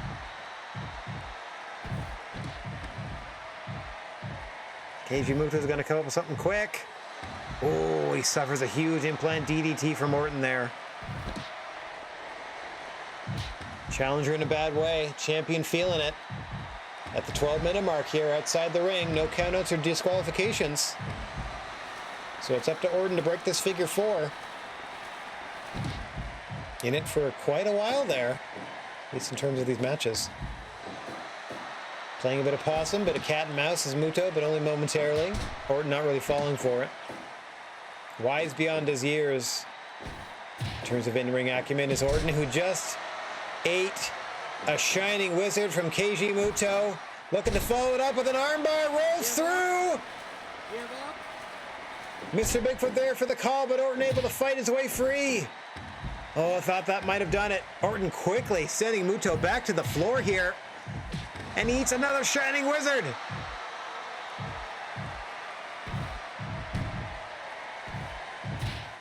Oh, spinning back kick. Holy moly. The Capo kick? And then the cradle pile driver on the floor to Orton. Muto going for broke at the 15-minute mark. Exploder by Orton in response, and then another RKO, the third of the matchup. But Muto's back in the ring first and telling Orton to bring it on. Oh, missing a drop kick. That could be deadly. DDT off the ropes. Drags him away from them. And then back to his feet. Shining Wizard by Muto. Can't make the cover. Drop kick to the knee by Muto. Oh, spiked with another DDT by Orton, who plays to the crowd. This is it. RKO. Muto's back up. Went for another Shining Wizard, but Orton caught the leg. Too close to the ropes on the pin attempt. And that'll be broken up. Another Shining Wizard to Orton.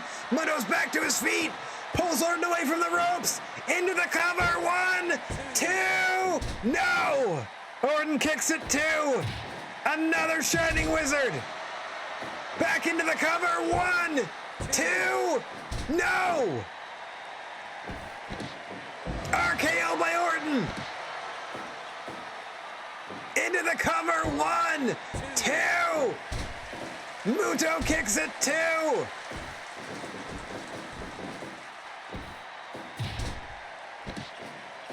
Muto now dragging Orton away from the ropes.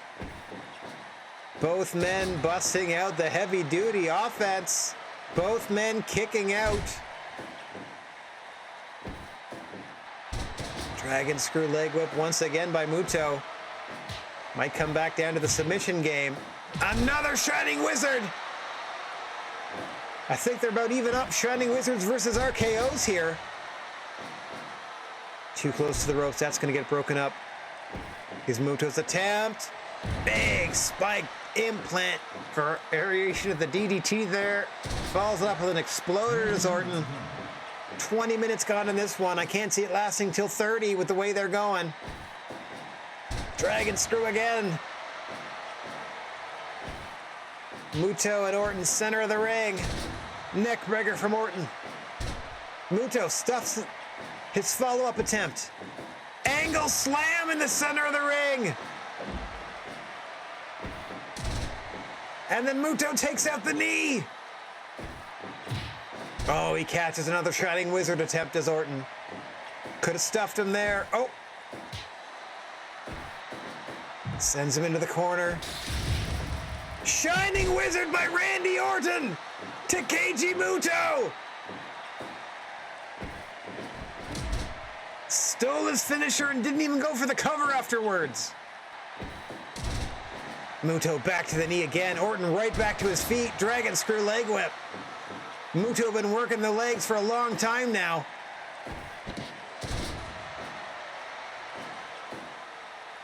Nice bulldog variation. Back to the leg with the dragon screw leg whip goes Muto. Too close to the ropes on the pin attempt. Once again attacking the leg. You can see how slow Orton's moving. European uppercut by Orton. Could be either man's contest at this point. Dragon screw by Muto. Continuing the pressure. Shining Wizard! Muto can't get back to his feet in time. Takes out the knees immediately. Nicely done by Muto, but Orton's back to his feet.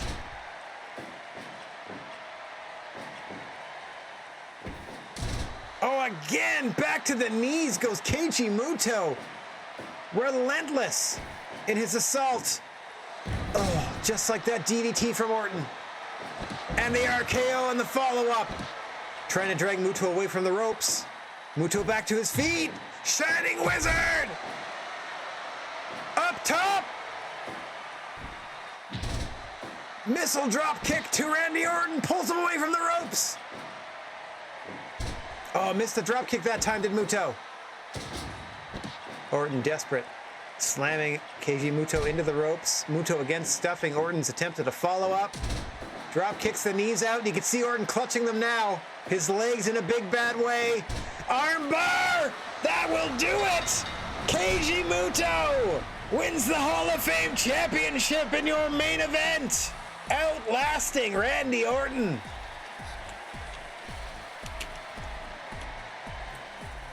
Fine with that? How'd that go?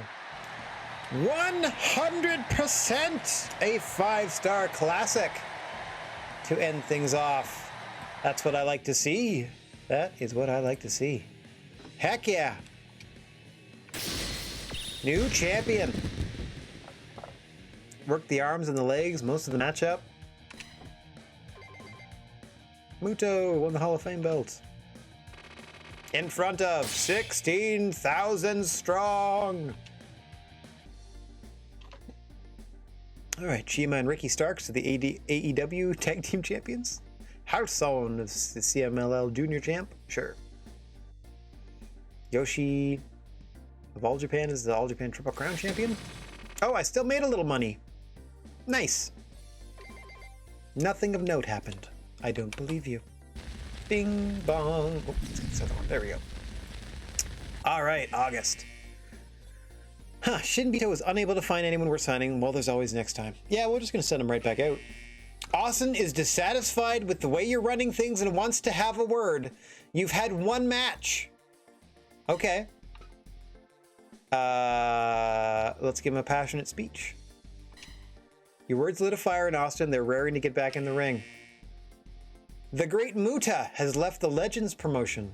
That's right. Muta and Muto are both together.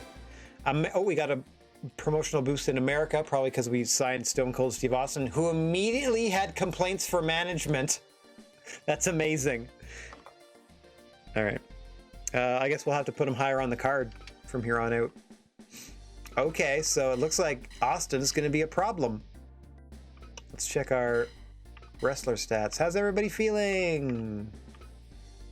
Ooh, okay, so Becky's out. Let me just... I do this first. Check how everyone's feeling and adjust as people become unavailable. So Becky is out for sure. They're okay. Oh, Muto get a rest. Okay. So we're gonna give Muto a rest.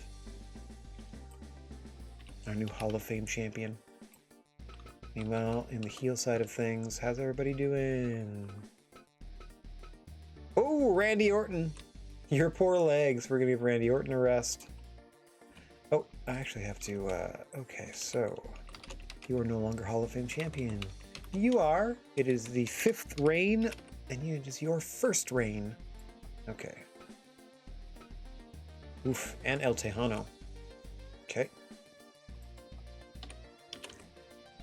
And last but not least, we check... Alright, they're doing fine. Yeah, Ray Fenix is still champ. Okay. Checking everybody's condition. Some people are doing fine, some people not so great. Oh, we're an A in America now. ADCD. Alright, how'd we do? Training center, let's do all this. Okay. Yep.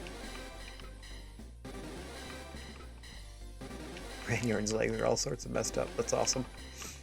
I mean, it's cool that the damage reflects what was done to him in the match because he got his legs worked over. I mean, it's awesome that he can't wrestle. How we do merchandise-wise? Blew out all of these and most of these. So we're not going to make those or those. Nice. We'll do these 3. Okay. I don't have enough masked wrestlers to... Or I'm not popular enough in Mexico to worry about masks. So... We are all saved up there. We have... Okay, we're going to send... them out for 6 more months. Nobody else had anything to say, huh? Okay. Out they go. We are going to offer a contract. To whom? I do not know. Let's check our overall legends here. Kirameda? Kiratawe? I see. Oh, what's up, Bronson Reed? We had them last time.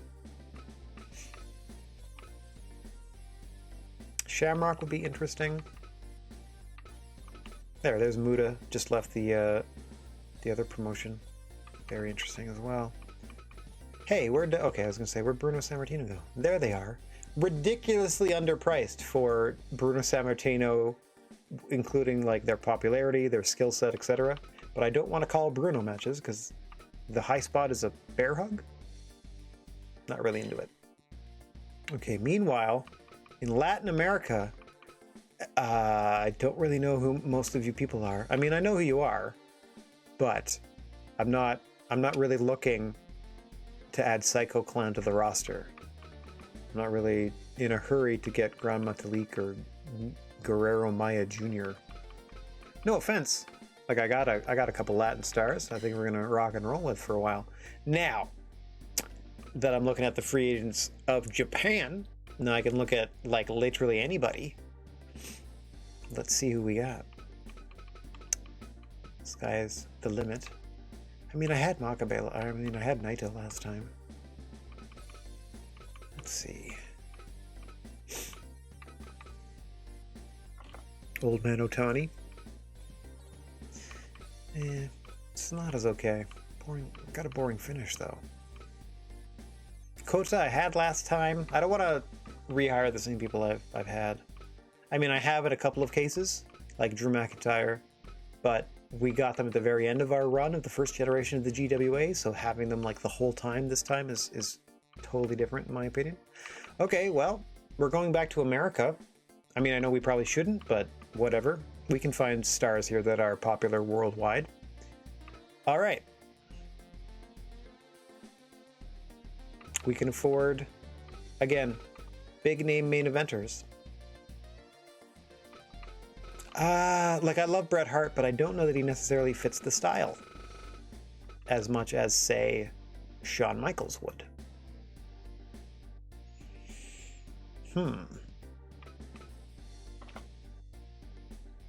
I know these are sort of short-term gains because they're older, so they might retire on us, but this would be interesting, wouldn't it? Since I can essentially hire whoever the crap I want. I'm not going to go through and hire people out of promotions that I'm friendly with or anything like that. Like, that would be mean. That would be terrible. But, are you guys hurt? Hurt? Out on loan? Hurt?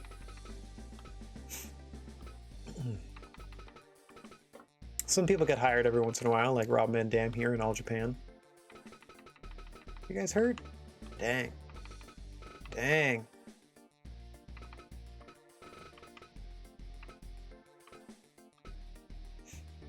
Sure. Big Japan. Their Big Japan champion, Hollywood Hogan, puts on terrible matches for them. Look at all these people. Yeah, I'm not trying to hurt anybody. I'm not trying to take people's livelihoods. How do you have a belt and you have a D trust? You're like the main event of the show. You're their champion.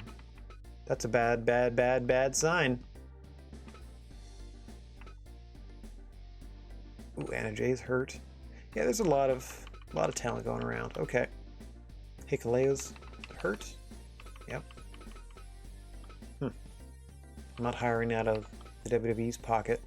I want more people to be found, though, is my thing, because from Europe, once Pac gets available, I would like to hire Pac. Latin America, I don't really have anybody in mind. Japan, I don't really have anybody in mind. And then here, I'm legit just going to be hiring legends, if I can. Like, I love Brett, but I'm not thinking that Brett necessarily works in what we're trying to build here. I'm still trying to sign Darby. We did have Darby last time as well, but this one has more variations of the coffin drop and looks better.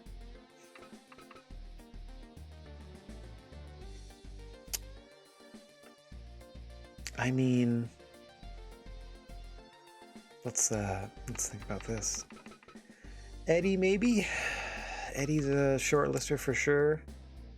We already have somebody that uses the DDT. I don't need Jake Roberts. Josh Alexander we had last time. They did great for us. I'm actually surprised at how low Kane's popularity is. Same with Kurt's defense. I worry about that. Okay.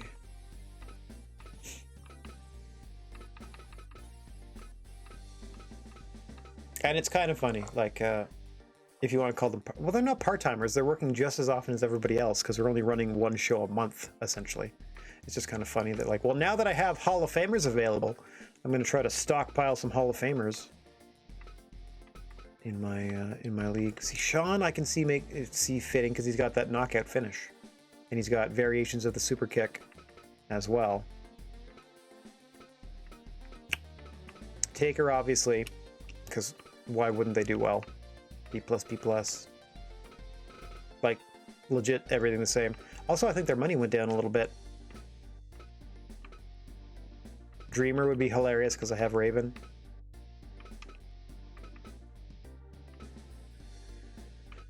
Okay, Taker, Michaels, or did I have a third?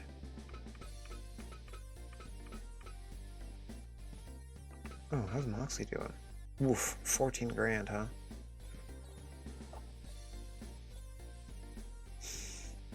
Huh.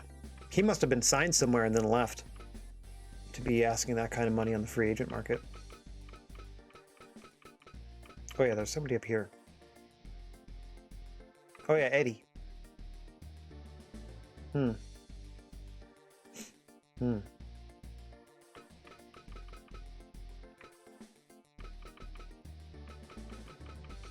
Okay. Eddie, Undertaker, Shawn Michaels. I'm gonna go with Shawn Michaels first. See how that goes. Oh, let me back out first and save real quick before we do anything else. Listen, what I'm saying is we can afford main eventers, so we're gonna hire ourselves some all-time main eventers.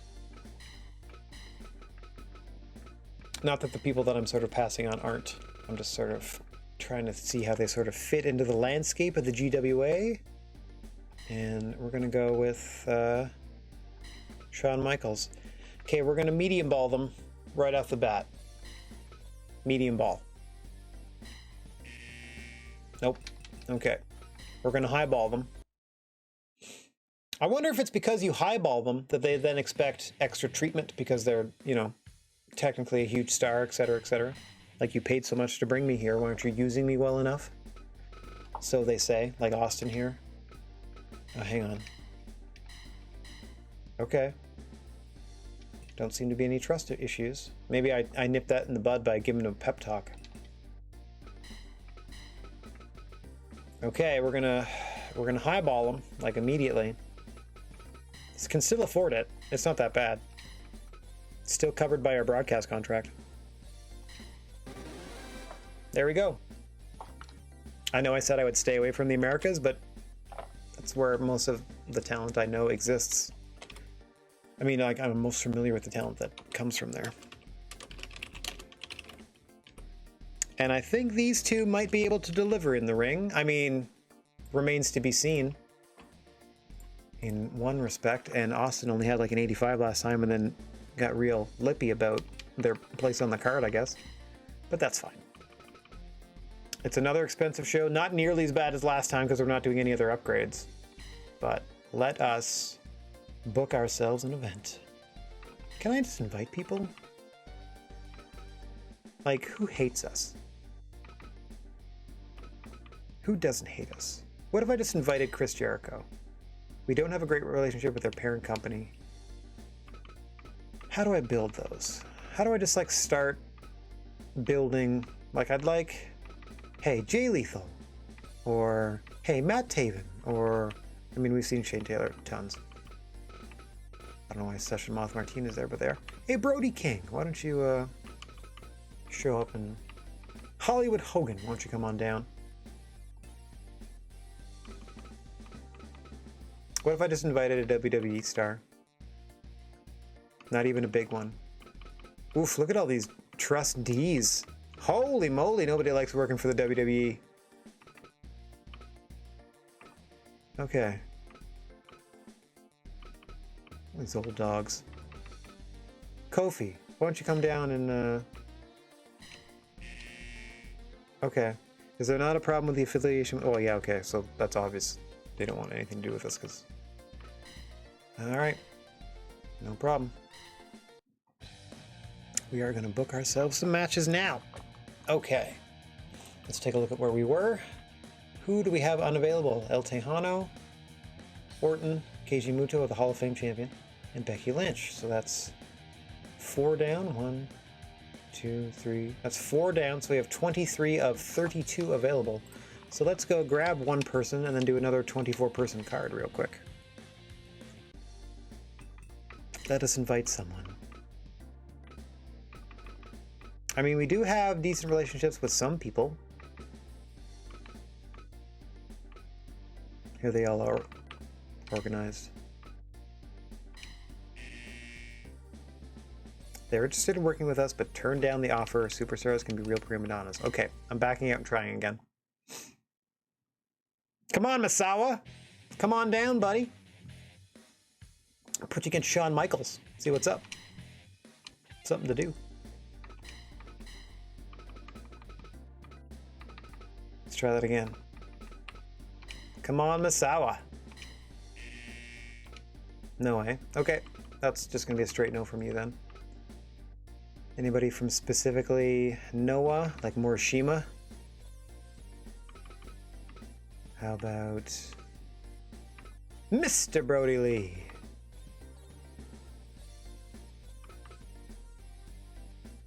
Or we had Joe. How about Abyss? What about Abyss? They almost took the bait. Better luck next time. Okay, let's try that again. If Abyss comes, if I can get Abyss, I'm going to do Abyss Mickey Williams. They can just beat the crap out of each other outside the ring.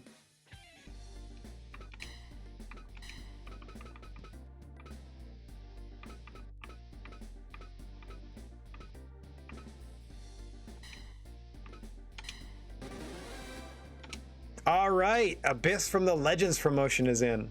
That's dope. So, I'm gonna make it a point to put Abyss versus Mickey Williams. Or should I put him against our opening? Yeah, let's just put him against Mad Polly.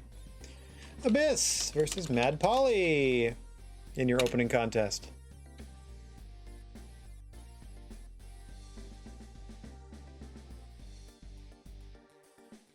Pardon me whilst I sneeze.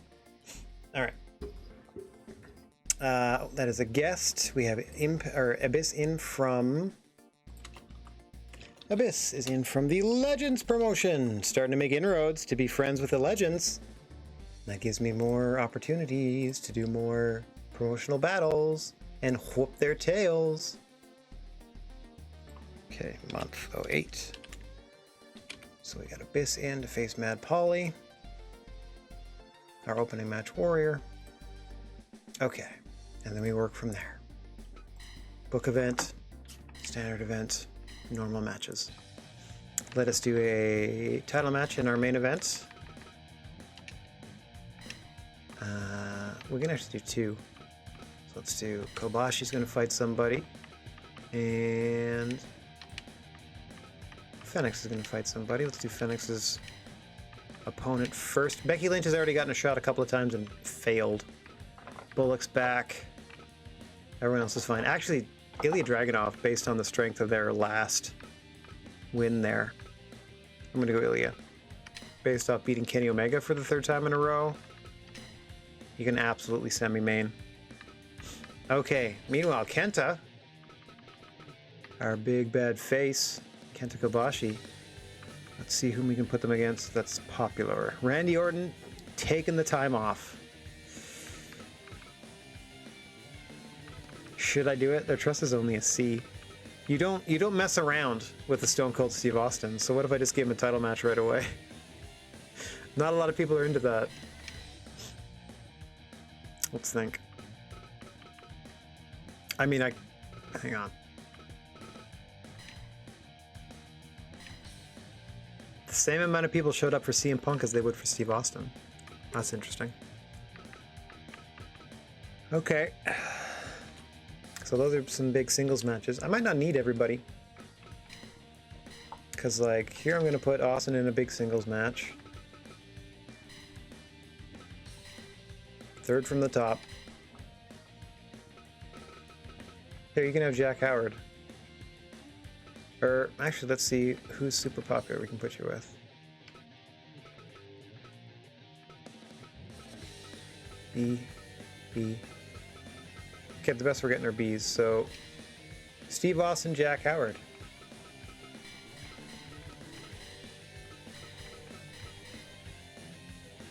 Okay. That Jack Howard is a heavyweight, but if I do this, does that invalidate the junior heavyweight championship match? Or does that make it weird? I'm gonna have to try that at some point and see what it does. Not right now, but I'll try it at some point and see what it does. So based off of these singles matches, I already have a third of the place filled, and I have 3 singles matches. Huh. Oh. Let me just do... I'm content doing singles contests if I can sell the place out and use less talent. I mean, I know I have a bunch. Punk's in the main event. Punk's getting a title shot. Steve Austin's here. Who else do I have that's popular? Randy's out. Okay, Walker, Williams, Tejano. Dragon Rojo's a little bit behind that. So I could do like a Mickey Williams or a Thomas Walker here. I'll do Walker and Williams. Let's see if they can draw as a tag. Okay, let's do Walker and Williams again. Trying to keep them together. Williams. Walker. Slightly more people showed up. Okay, let's find a couple people to put them in with.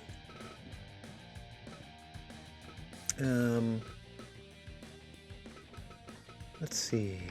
Matt Robinson coming back in? Sure. And Matt Robinson and Keith Lee. Let's try. That seems fun.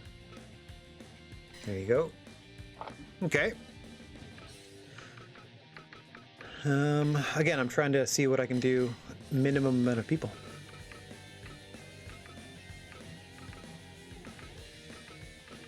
Okay, so El Tejano. Oh, El Tejano's messed up. Never mind.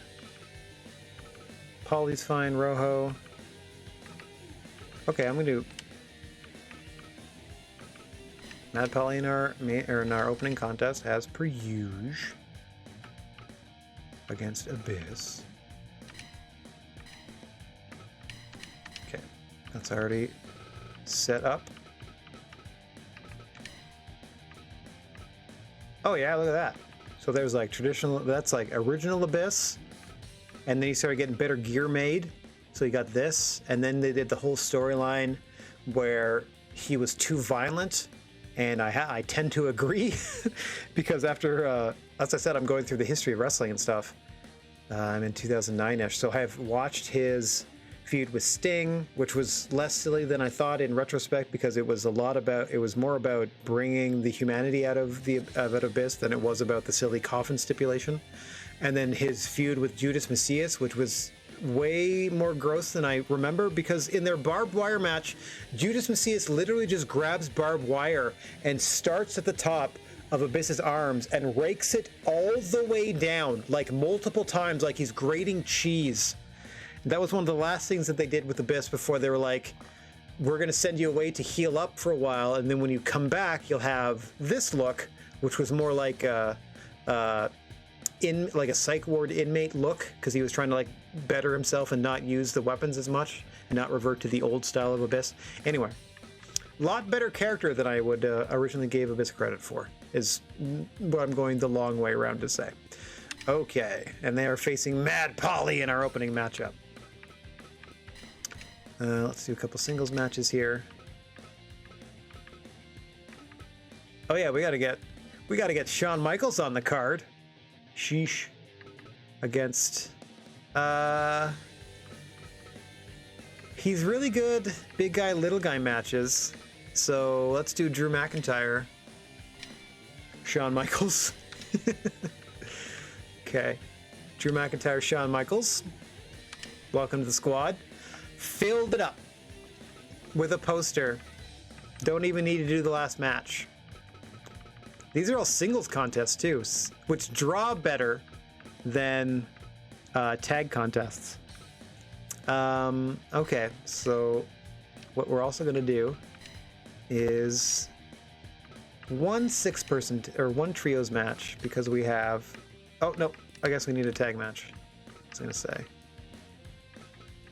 Where's... Oh, Fenix is defending. Okay, Fenix is defending. Drew's there. Now that we have a team, now that we have like a stable, though, we're going to start putting them together as often as we can. So Yuji and... Merp, can't be yourself. Raven. Still brought more people against big old face team of... Ooh, it begins. It begins, because we're putting Buddy Murphy on a team with Kenny Omega.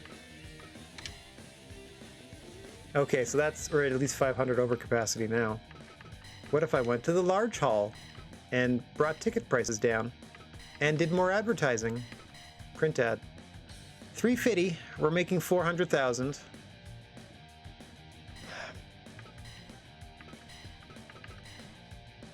Oh, we're so close to a sellout. I'm gonna go for it. We're at 39,000 of 40,000. It costs us 400 grand, but we're making almost double the expenses just out of the gate. And that's a pretty good rule of thumb. So I'm going to stick with this. 7 matches, 2 tag matches. The rest are singles. Let's swap some stuff around, see if we can get some more people in the door. Like if I put Steve Austin there, that's less because it's a title match. If I put... Okay, that needs to be the main event. If I do this, less people show up. CM Punk has a history. Okay. Same amount of people. Okay, I don't want... Okay, same amount of people. Perfect. So that, then we do the Shawn Michaels debut. Now what if I do this, though? Almost sold the place out because I do Shawn Michaels, Steve Austin. I'm trying... Okay. I mean... If he wants to be used well, I might as well, right? We almost sold the place. It brought more people in. So let me make some adjustments to the card. I'm not above doing that when it proves to be a smart thing to do, especially in terms of attendance. So we have almost 40,000 people in the building here. Let's stick with it. So Abyss Mad Polly is match 1. Match 2 is Matt Robinson and Keith Lee versus Williams and Walker. Match number 3 is a singles contest between Jack Howard and Drew McIntyre. I might... Hang on one second. I might double check to see if I can give a better opponent to Drew McIntyre and put us over the top here. Okay. What if I did Adam Page instead? Why is it a tag team suddenly? Filled it. Switched over to Adam Page, Drew McIntyre. Full house. Okay, I'll take it. Filled it at $20. Adam Page. Oof, we're ending off with the biggest show in our company's history. So, Murphy and Omega, Team V-Trigger, versus Hino and Raven. Match 5, we have Shawn Michaels versus Steve Austin. We can just do that willy-nilly.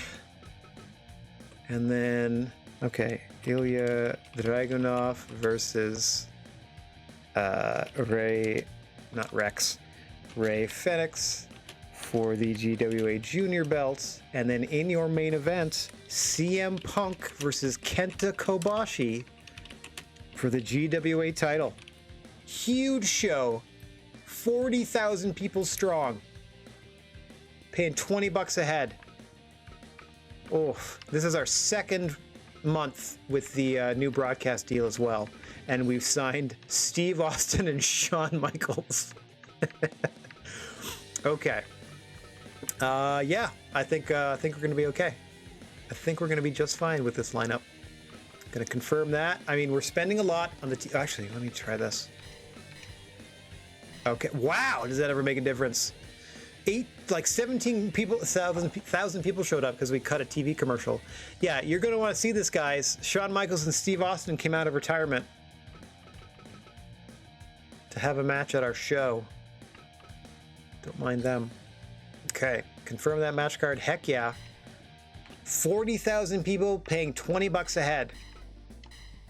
Everybody that is on the show works for us with the exception of Abyss. So, hey SSD Ninja, you are just in time for our second of two shows today. And I gotta tell you, it's looking to be a real humdinger. We sold out a 40,000 seat arena for this one. Actually, hang on, let me loan some. I have some healthy people. Let me loan some people out. Different, normal with AAA, huh? Let's try to get friendly with the legends. We shall send them whomsoever. There, let's send you Okada. Asinine. Absolutely. Uh-oh. I wrote it down just in case I didn't have that event saved. I'm usually pretty good about saving stuff though. Let's see if I did this right. Event. Okay. Confirm. We're all good. Okay, good. All right. So, event. Loan. Are you serious? You don't want Kazuchika Okada? That's dumb. Gotta tell you, that's straight up dumb. Okay, Bullock, Mastiff. They're not really worth it. He's kind of the only person I can send out at this moment. So let's try to find somebody who I really want to work with Big Japan just because I want to do a 5-match hardcore promotional battle against them. Just for funsies. How about this? They have no interest in our promotion. I wouldn't expect them to accept. Okay. We're going to shop Okada around until they can find somewhere that they want to. It's been going pretty well. Normally, like the highlight of my week is Thursdays doing this, and it still is by far. I mean, not by far, but it's my favorite stream of the week to do. But just last Friday, I added a second favorite stream of the week because we got a pretty decent sized group together to play 7 Days to Die. Last week there were 8 or 9 of us. This week there's going to be about the same number, and yeah, we're going to be playing that until the wheels fall off, each and every week. I mean, we're going to be playing every week until we hit the blood moon, so that's going to take about 6 hours each time. But that's 6 hours of bonding. That's 6 hours of scavenging and building and preparing. It's going to be a great time. It was a great time last week, and I expect it to continue. Anyway, what we're trying to do right now is continue our relations with other promotions. Come on, somebody wants to say hello to Kazuchika Okada. I'm trying here. This is the most popular promotion that I'm affiliated with. No. Okay. Okay. I'm gonna try to send Okada one more place, probably to one of our actual friends. I'm trying to build these normals into friendlies. I'm trying to build the indifferents into normals, so on and so forth. Oh, I mean, I don't know why they wouldn't have taken him. The Legends promotion, because they lent me Abyss. It's also kind of weird that you have to pick the promotion first. AAA doesn't want anything to do with them. Dragon Gates kind of likes us. Impact loves us. Let's send you over to Impact then. Okada! Treat him well! We know what you did to Okada last time he was in your promotion. Okay, so Okada's off to Impact. That's the only person we're going to send off. Everyone else we're just going to not cut our losses with. Everyone else we're just going to be happy with. Let's make some merch. Photo collection. We're going to make 5 of those. We have 40,000 people here today. We're going to make 10,000 goods. We're going to make 10,000 snacks. We got 40,000 people here today. I might not have enough merchandise. Here we go. Second of 2 shows. Cross your fingers that Abyss shows up for work. He has 3 chances. Cancel for personal reasons. That's strike number 1, Abyss. We had a full card. Oh my god. 15,000 people were like, nah, Mad Polly versus Abyss isn't happening. I'm out. Strike 1, Abyss. Strike 1. Okay, here we go. Attempt number 2. Everybody showed up for work. We still didn't sell the place out. Not enough people, like we had a sellout before, and now it's slightly less than a sellout. I guess those are just projections, but disappointing. We're still really close to a sellout. Let's get down to our first match immediately before Abyss changes his mind.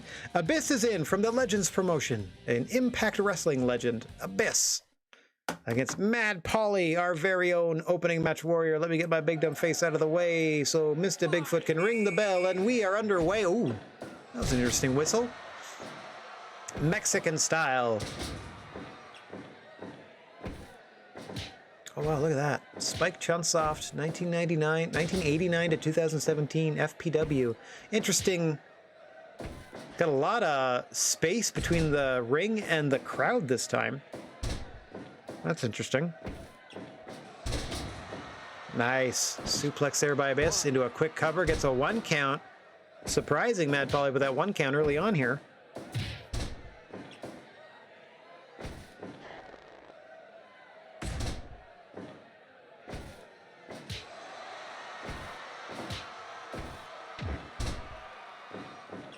Big headbutt, possibly assisted by that mask from Abyss there. The Monster Abyss, mainstay of the Legends promotion out of Europe, in for a one-night appearance here at the GWA against our very own opening match warrior, Mad Polly, the measuring stick. For our guests and new signees, generally we put them against Mad Polly to see how they do. Nice DDT there from Polly. Looking to ruin the visit of the Monster Abyss. Abyss, of course, will be looking for that black hole slam off the ropes. Mad Polly, he's got that running Polly Buster. I don't know if he's able to hit it on an opponent this size of Abyss, but we shall see as this match progresses if he does get an opportunity and takes advantage of it. Big choke slam from Abyss into the cover. 1, 2. Thought that might have been it, but Mad Polly fights his way free at 2. We're not even 5 minutes gone in this one. Abyss surprising him with that big old choke slam. 5 minutes gone. Oh, we got a different announcer. Another choke slam from Abyss. Back into the cover he goes. Mad Polly barely rolls the shoulder, and this match continues. Abyss now throwing Mad Polly to the outside, looking around at this enormous crowd, almost 40,000 strong here to see this GWA event. Lots of space outside the ring for these two combatants to go at it. No DQs or no DQs or countouts. No DQs or disqualifications. No DQs or countouts outside the ring of the GWA. You can see we've expanded the area before we hit the crowd here. We've moved the commentary station to a safe distance to allow these combatants to go at it tooth and claw. And here they go. As you see Mad Polly appealing to the crowd. Dropping a big elbow on Abyss. The monster back to his feet almost immediately. As the two continue to slug it out outside the ring. The only place to win is inside, pinfall or submission. Oh, nice shot by Polly, causing the Monster Abyss to drop the chair he had grabbed from under the ring, as he's now thrown all the way across the ringside area into the opposite guardrail. Oh dear. Oh, burning hammer variation. More of a spicy drop there from Abyss. But that, I suppose, is their version of the shock treatment in this game. As you can see Mad Polly gasping for air. As Abyss grabs yet another chair. He's going to have a 5 count to drop it inside the ring here. Oh, as he first clatters Mad Polly with it. Mad Polly can barely move. Another choke slam and into the cover. 1, 2, 3. The Monster Abyss living up to his name, running through Mad Polly in your opening contest. Nothing wrong with that. Nothing wrong with that. Ooh, 90%. Heck yeah. Short but effective was that match. Let's have more of that. The one-handed chokeslam as well. All right, coming up next, tag team action, a rare tag team match. We only have 2 of them tonight. The rest are singles contests.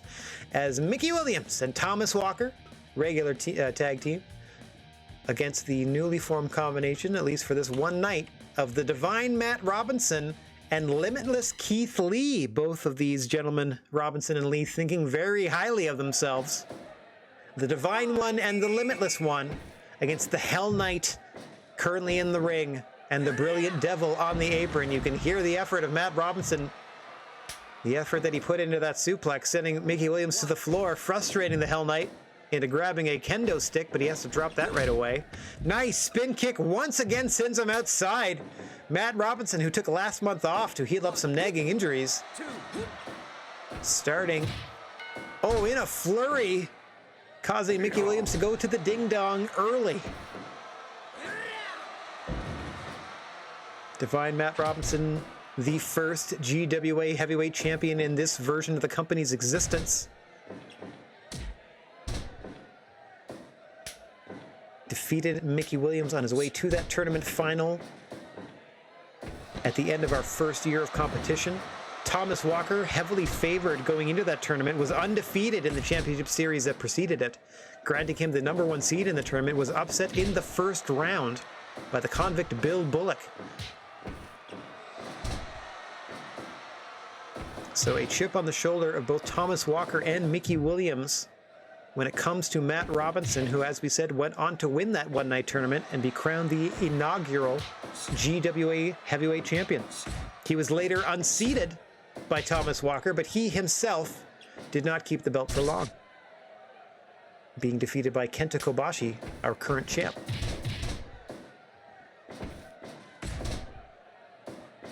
Mickey Williams has had a couple of title opportunities, has come up on the short end of the stick each time. Keith Lee yet to even contend for championship gold here in the GWA, but doing quite well to work their way through the ranks.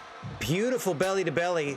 That's got to be the 3rd or 4th time that Mickey Williams has been thrown to the floor, and he is not used to being so bodily and sent out again. I was going to say, not used to being so bodily harmed in that fashion. Normally he's the one doing the throwing around of his opponents,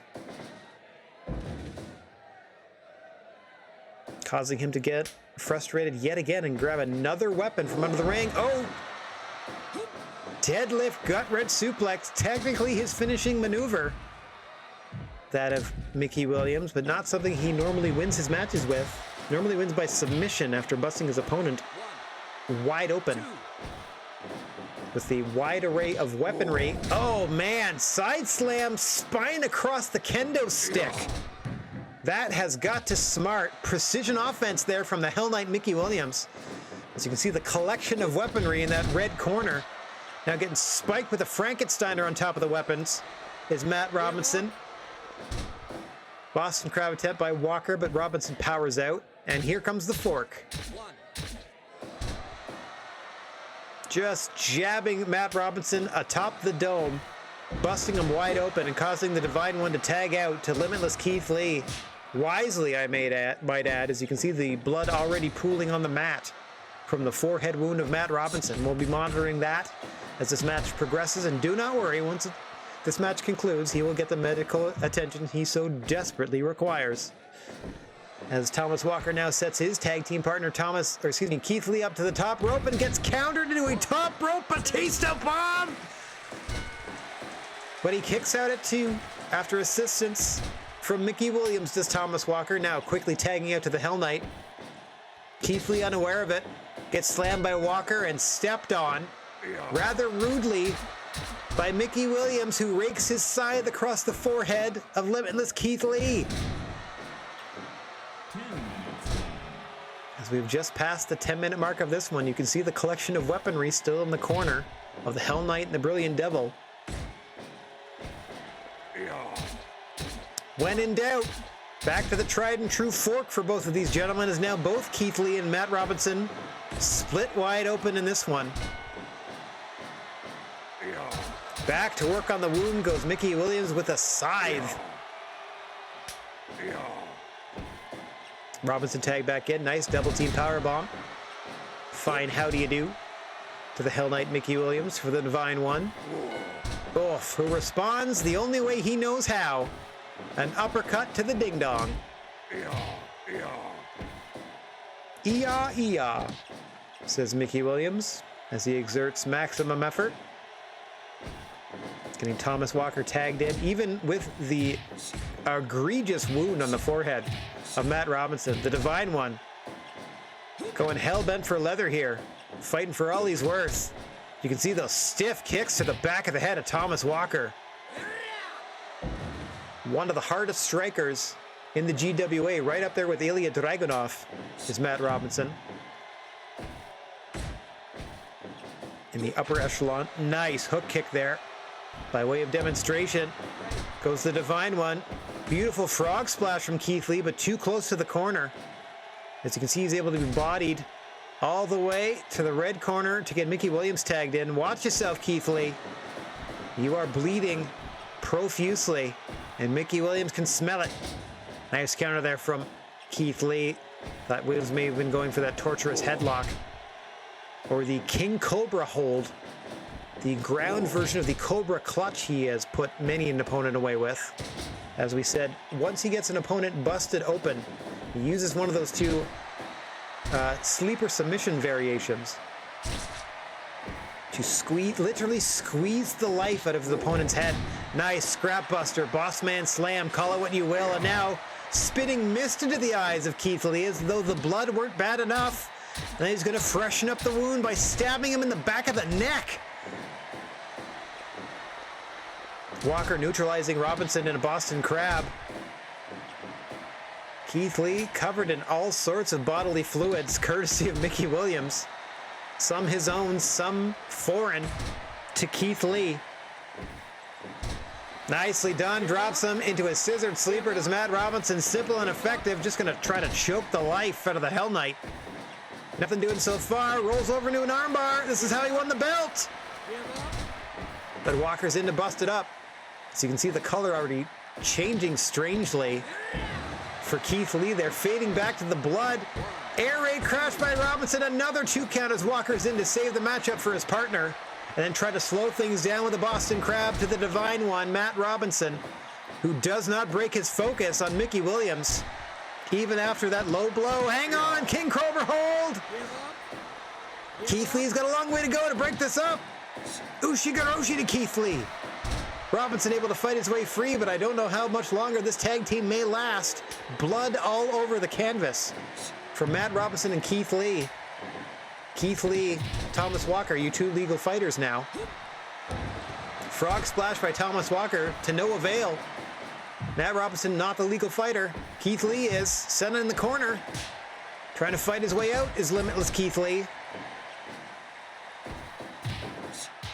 Oh man, big club and blow there to Thomas Walker. Now setting him up in the corner is Keith Lee. Dropping him to the canvas bodily as we pass the 20-minute mark. Keith Lee doing everything he can to try to get the advantage over Thomas Walker. This may work out for Keith Lee. Getting Walker over to the side of the ring. Oh dear, brainbuster onto the corner. Shades of El Generico from Thomas Walker. Beautiful flip on the dropkick on the follow-up, but that may have reawoken Keith Lee. Walker puts him right back down with that shoulder neck breaker. Gets Mickey Williams tagged in. Likewise, Keith Lee tagging up to Matt Robinson. Gosh, I worry about all this blood all over the canvas, but you can see the mat itself absorbing the blood, and it makes the fight stronger. Which Matt Robinson's got to be hoping for after that vicious deadlift gut wrench. Kick to the midsection from Robinson. Dropping Mickey Williams with a clothesline. Big knee to the jaw. Off the ropes for a second one. Trying to get the Hell Knights set up for that divine intervention. Oh. But on the receiving end of a scythe attack is Matt Robinson. And then a shot to the ding-dong. Williams just can't help himself. But he tries to roll him up too close to the ropes, and that pin attempt's got to be broken. Oh, back to the king. Cobra hold, and that will do it. Nothing for Matt Robinson to do but tap out there. All that blood loss and that vicious submission maneuver. Keith Lee could not get over in time.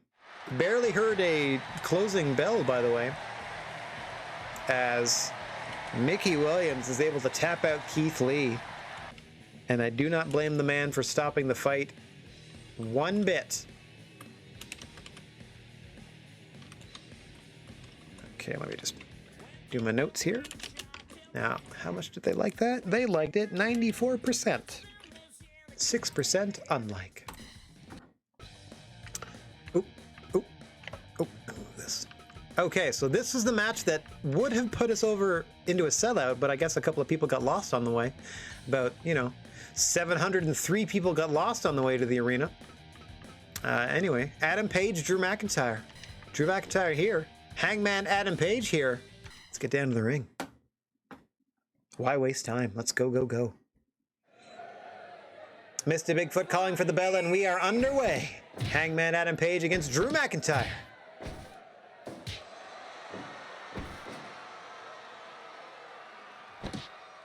Each and every one of these monthly GWA special events showcasing the wrestling the GWA is proud to promote. Happy to showcase to our new national audience here across the Americas. America! Enjoying GWA on a monthly basis. Couldn't be happier to be bringing it to you. Oh! Vicious chops from Drew McIntyre to Hangman Adam Page here. You can see each and every one of the roster members of the GWA really upping their game violence-wise when it comes to their performance in ring.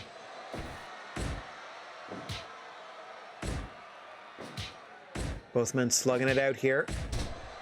Hangman getting the better of that in this early exchange. Bit of a surprise there. I would think the power edge would go to Drew McIntyre, but we'll see how that develops. Oh, another vicious slap chop, a slop.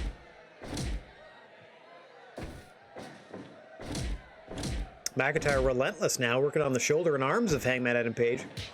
If you weaken those, he can't hit that buckshot lariat. As I fight off some belches and continue my commentary. Off the ropes goes Page. Big headbutt there. Glasgow kiss from Drew McIntyre. Sending Hangman Adam Page back to the canvas. We are still sub 5 minutes in this one. A lot on the line, as there always is in a singles contest in the GWA. As we've now passed the 5-minute mark. Winner of this one will be advancing up the rankings. Hangman Adam Page himself, a former Hall of Fame champion. If Drew McIntyre is able to knock him off, that's got to speak volumes as to the title eligibility of a Drew McIntyre. Likewise, since Adam Page recently lost the title to Randy Orton, a couple months ago to Randy Orton, he's going to want to get back on the winning side of things to get back into title contention, having been to the top of the mountain or close to it once before. If I knew how to do spreadsheets, I would probably make like a spreadsheet of like who's faced whom, when, what everybody's record is. I need that stuff, or that's why I have the text file that I constantly update, so I can at least take a look at recent history for my promotion and see who's doing well or who has been doing well and what situation I've been putting them in and stuff like that. I'm trying to do all of that to sort of book more logically and also be able to commentate better. Gut check time for Hangman Adam Page there. Both men well aware of the fact that there are no countouts or disqualifications outside the GWA ring and are looking to take advantage of the extra room that we provided out there at this event. Anyway, just to like make my commentary like more accurate and or better, just try to do a good job for all y'all's watching. I crunched the, well, not really crunched the numbers, but I thought long and hard on it, and trying to produce 12 extra matches, which worked out to like 3 matches times 4 weeks of a pretend 1 hour of television leading to these monthly events versus just doing 2 of these monthly events per stream. It just seemed like it was a lot better to just, you know, keep the story rolling forward a couple of months at a time and not worry about simming, commentating upon, editing, openings, closings, match graphics, etc., like times 4 times every week. It would just dread it, and I'd rather keep this fun and light. And my favorite stream of the week, which it easily is because I get to fantasy book. It's like I get to play with my own wrestling universe. Who wouldn't want that? Hang on! 0-316! Stolen from Hangman Adam Page's playbook by Drew McIntyre. Seems to have woken the cowboy up, at least momentarily. Air raid crash sends them right back down. Drew McIntyre has found another gear, has found another level of viciousness since aligning himself with Raven and the Doldrums. Hang on, big air raid crash once again as he drags Page away from the ropes. Not going for a cover is McIntyre. Hang on! Deadeye! Hangman Page clicks R3 and then goes for the cover! McIntyre out at 2, who will be looking for that Claymore kick. Hangman Adam Page will be looking to hit that Deadeye again if he can, or be looking for that buckshot lariat, that springboard lariat. Has a few variations of that he can hit. There's the Claymore we were talking about, and straight into the cover goes McIntyre. 2, 3. Just like that. Knocks Hangman Adam Page smooth out with a Claymore kick. Claiming victory. Claymoring victory. Okay. 89, I'll take it. I'll take it. I feel like they barely did anything in their 15 minutes, but I'll take it. See how things go for Drew McIntyre's stablemates, Yuji Hino and stable leader Raven, as they take on Team V-Trigger, Buddy Murphy, and Kenny Omega in this next contest, the second of 2 tag team contests, all singles action. After this one concludes, you see senior official Mr. Bigfoot calling for the bell. Senior Sasquatch, I believe I should refer to them as in this particular arena. Calling for the bell, and we are underway. Team V-Trigger, I jokingly call Buddy Murphy, and Kenny Omega, both heavy practitioners of very powerful knee strikes, let's call them. Precision strikes to the face, generally speaking. Like to hit them in bunches. The best kept secret and the cleaner teaming for the first time here in the GWA. Nice leapfrog and drop kick there from Murphy on Hino, who, as we say, will be looking for that effing bomb. Raven, of course, coming in for the first time, will be looking to hit that even flow DDT at some point in this matchup. Currently legal against Kenny Omega is the leader of the Doldrums, Raven.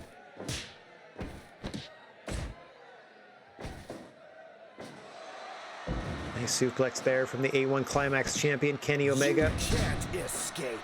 Telling Raven he cannot escape what the fate that awaits him when you step across the ring from the best bout machine, the current IRL AEW heavyweight champion in the world, Kenny Omega. Slugging it out with Raven here. Raven getting better of that in the early goings of this contest. Nice head scissor into the acai moonsault by Kenny, but too close to the ropes. He's got to break out that pin attempt. What's he waiting for? Bit of a mistiming from Kenny there, but you can see some of the activity seems to have busted Raven wide open. Not expecting that in the opening minutes of the contest here. That we're going to have to keep an eye on as we pass the 5-minute mark. Yuji Hino baiting Buddy Murphy into that frog splash miss. But quite the pool of blood there underneath Raven, who's now on the apron tending to that wound. Things not looking so good in the early going here for the leader of the Doldrums. See how one of his lieutenants here, Yuji Hino, can mine things for him while he recovers. Now, if you're a Buddy Murphy, or if you're a Kenny Omega, and you have those knee strikes in your arsenal, I feel like Raven's going to have to be extra wary every time he's in the ring now, because he's going to have a big old bloody bullseye on that forehead that they can target with those V-triggers. As now we see Kenny Omega against Yuji Hino. Hino, by the way, doing a fine job here against both gentlemen, as Raven continues to get it together on the apron. All right, Raven tag back in. Let's see how they do. Center of the ring against Kenny, able to fend them off. As long as Raven doesn't go down, the blood will not pool. Remember we said Kenny Omega, one of the wrestlers in the GWA you definitely do not want to give back control to, has a number of weapons from that position. Potent weapons at that. The Snapdragon, Kreutz Wrath, and of course the One-Wigged Angel.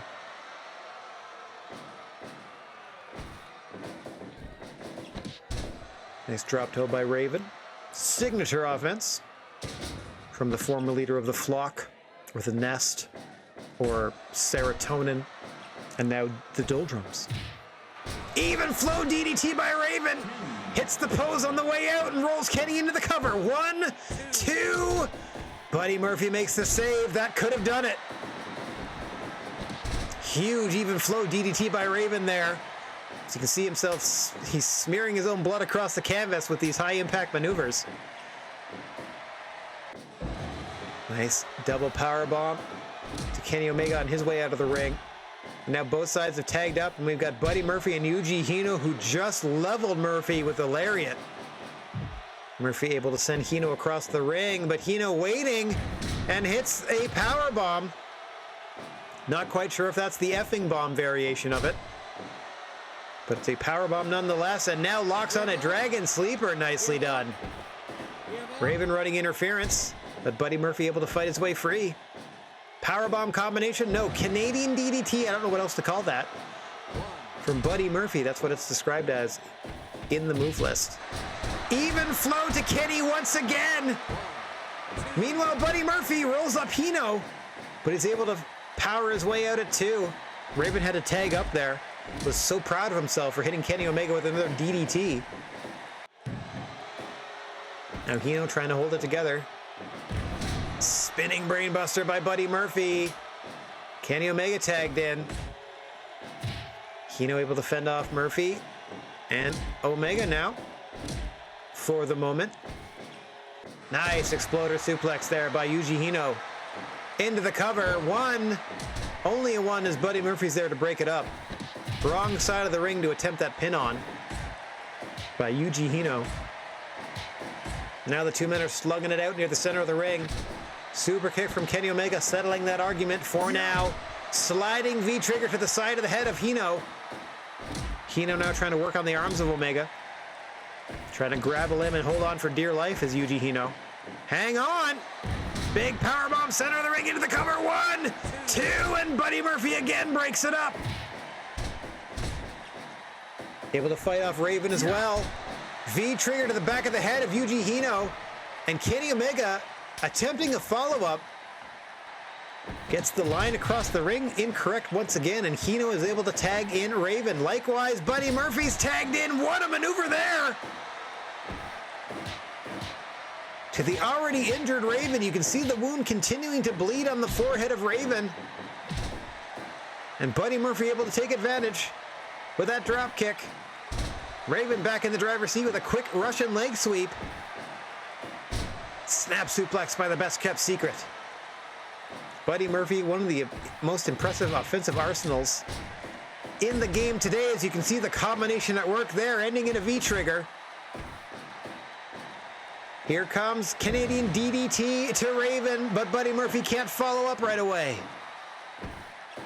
Russian leg sweep once again by the leader of the Doldrums, Raven. Now sending Buddy Murphy to the floor and flipping him off for good measure.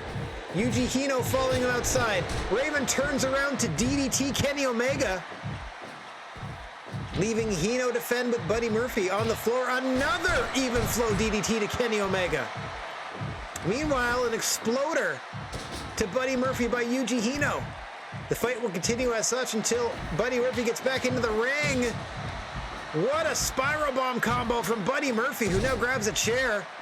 Hang on, this is the effing bomb. His version of the last ride. Planting Buddy Murphy under the chair. Meanwhile, in the ring, Raven suffering V-trigger after V-trigger from Kenny Omega. This thing is breaking down in a big bad way. Oh, and now Yuji Hino stealing a powerbomb V-trigger combo from Buddy Murphy. And we are back to Raven and Buddy Murphy as your legal fighters, as we have just passed the 20-minute mark. And they are at the center of the ring. Raven tagging out to Hino. Buddy Murphy unaware, hitting Raven with those Kawada kicks. And now Kenny Omega's legal, but they're going to send Yuji Hino to the floor. Acai moonsault. Buddy Murphy messing it up for his partner, but he's able to plant Yuji Hino with a move of his own. So all was not lost. Meanwhile, Raven has grabbed a chair from under the ring. Perfectly legal as a wrist lock outside the ring. No DQ or count out.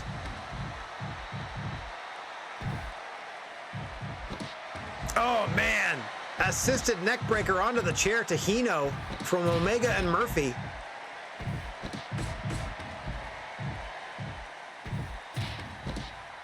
Golden trigger!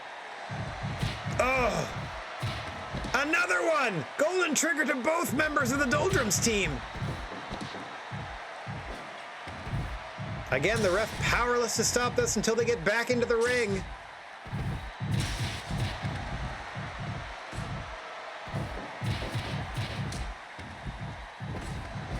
Another vicious combination ending with a V-trigger for Raven there. Kenny Omega tagging out to Buddy Murphy. Murphy and Hino legal. Hino blocks the offense from Murphy and tags out to Raven, and we're right back on the floor.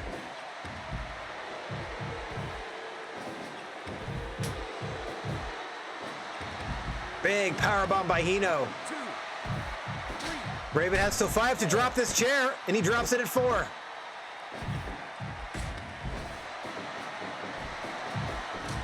Oh, Omega and Raven down in the ring.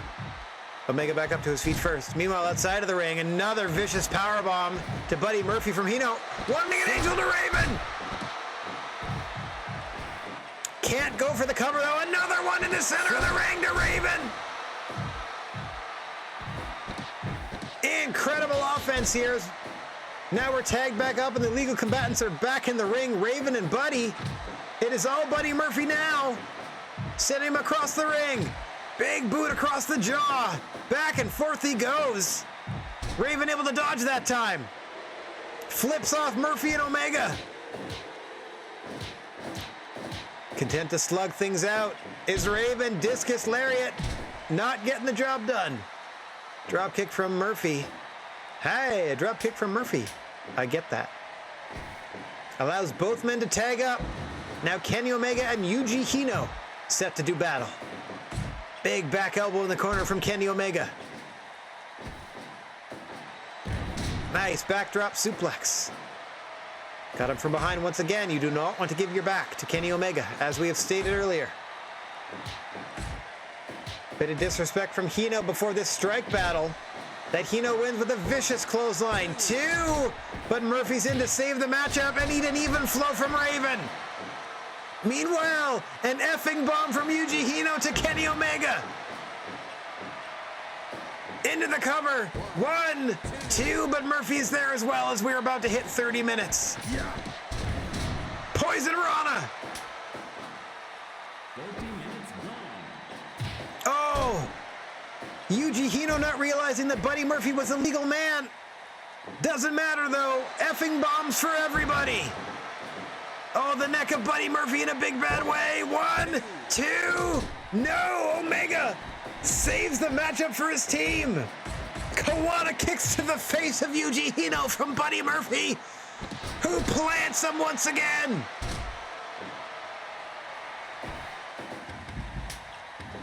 Quickly sending Buddy Murphy to the floor and tagging Raven in is Yuji Hino. Even flow on the floor.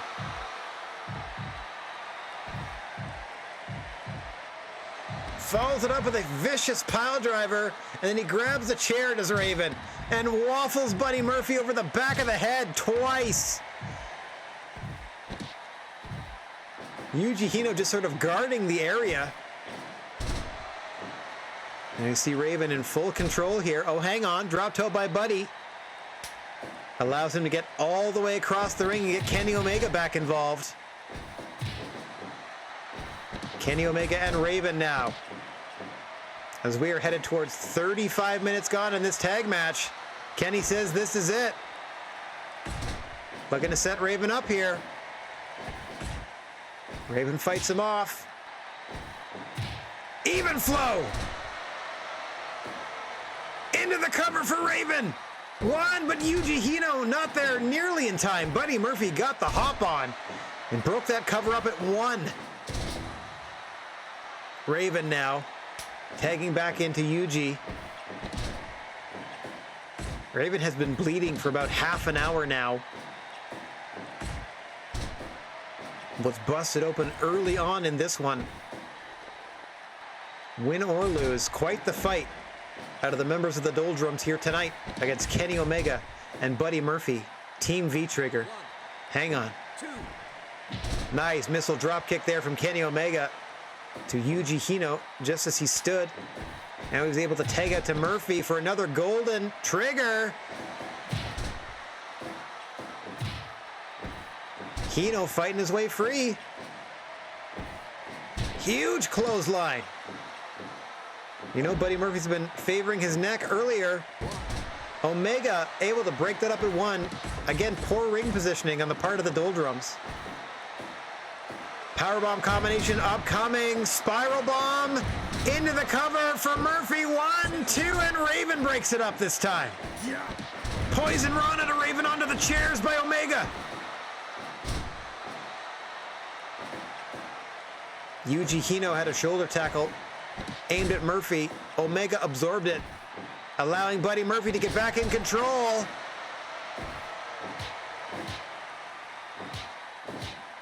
Murphy and Hino slugging it out. Huge lariat by Hino drops Buddy Murphy, allowing Raven to get tagged back in as we're heading towards 40 minutes in this tag match. What a war. And we still have 3 more singles contests to go,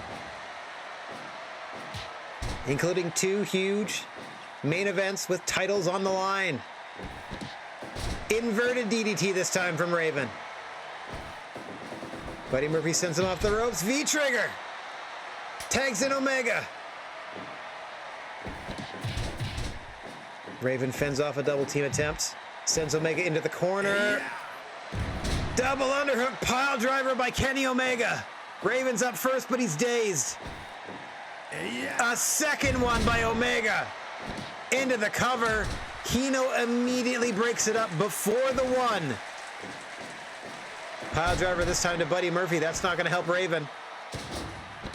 Buddy Murphy not the legal man right now. I don't know if Raven knows that necessarily. Oh, fighting Raven into the corner once again is Kenny Omega. Misses the super kick. Slugging it out with Raven as we have passed 40 minutes in this one.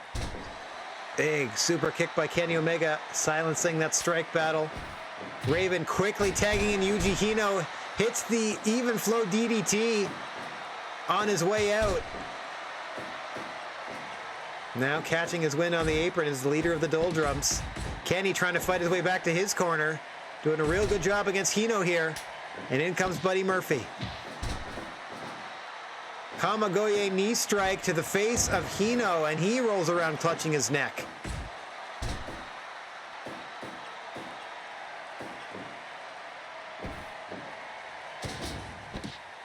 Neither team giving an inch. As we are almost 45 minutes deep, this should do it! Dragon Sleeper! And Yuji Hino tapping out Buddy Murphy at the 43.5-minute mark, mercifully.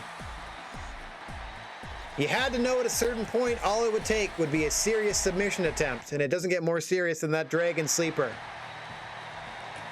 Yuji Hino. A huge victory over Buddy Murphy, Kenny Omega. Big win for the Doldrums. Okay. Hino defeating Murphy. And do my eyes deceive me, or is that another 90-something? 96%? Sure. All right. Next, we got a special singles contest. Somebody was complaining about their spot on the card after only having one match in our promotion. Looking at you, Steve Austin. So we're going to go ahead and put our two newest signees against each other and let them settle it in the ring.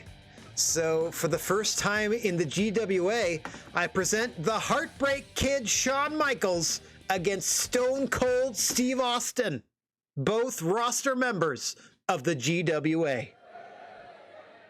Senior Sasquatch calls for the bell, or the whistle in this case, and we are underway. These two have not been opposite the ring from one another since WrestleMania 14 in 1998. Beautiful main event spinebuster from Austin, who you know is going to be looking for that Stone Cold Stunner. And at some point, Shawn Michaels will be looking to tune up the band and hit sweet chin music. Former World Tag Team Champions together. Good friends, better enemies. I know that's Michaels and Nash, but whatever.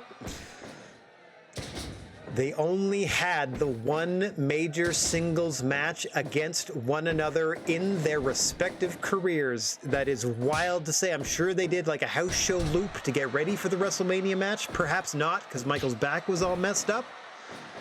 But one of the greatest one-off matches in the history of the industry, as it changed the trajectory of what was then World Wrestling Entertainment. Began the era of Austin, who was looking to establish himself here in the GWA. As we said, these are the two newest signees. Savvy in-ring veterans both. But we have some stiff competition here in the GWA. Before they get to that, they're going to have to sort things out amongst themselves.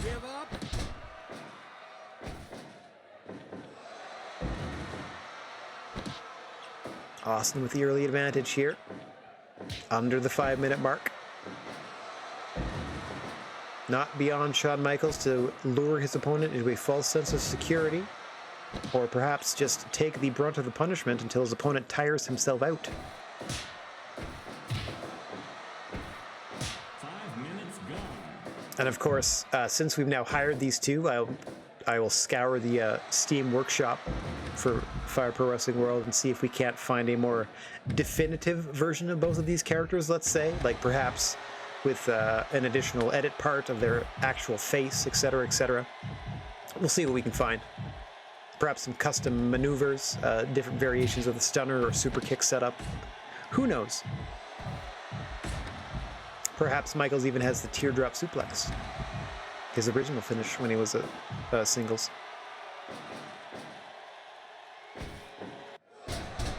Backbreaker there, across the knee of Shawn Michaels, who's looking to set him up for a pile driver to Stone Cold. History of neck issues has Stone Cold Steve Austin. Likewise, back problems for Shawn Michaels, though you wouldn't know it with that diving clothesline. Non-stop action between these two in the opening moments. As they're headed toward the 10-minute mark. I think Austin was trying to toss Michaels onto the stage, but missed. Much to the chagrin of the Heartbreak Kid, and Austin doesn't give a hoot. Flipped him off and pile drove him on the floor.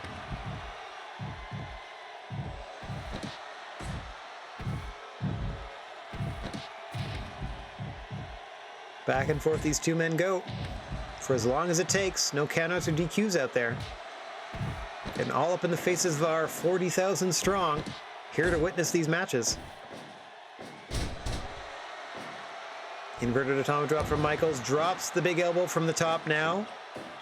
Doesn't have a nip-up animation in the game, but you can just imagine. Kip-up? Nip-up? I don't know what it is. Like a nip, like a small amount of time. Body press into the cover from Michaels. Almost puts him away as Mr. Bigfoot was right in position to make that cover almost immediately. That was a legit 2.9 seconds of that cover. Very little setup before that first hand went down.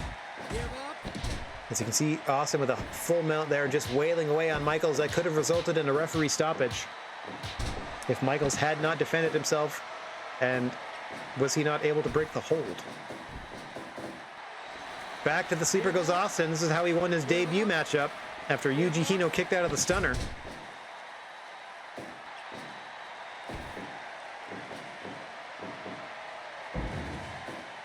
Setting Michaels up in the center of the ring now with a nice suplex is Austin, but he gets spiked with a DDT by HBK,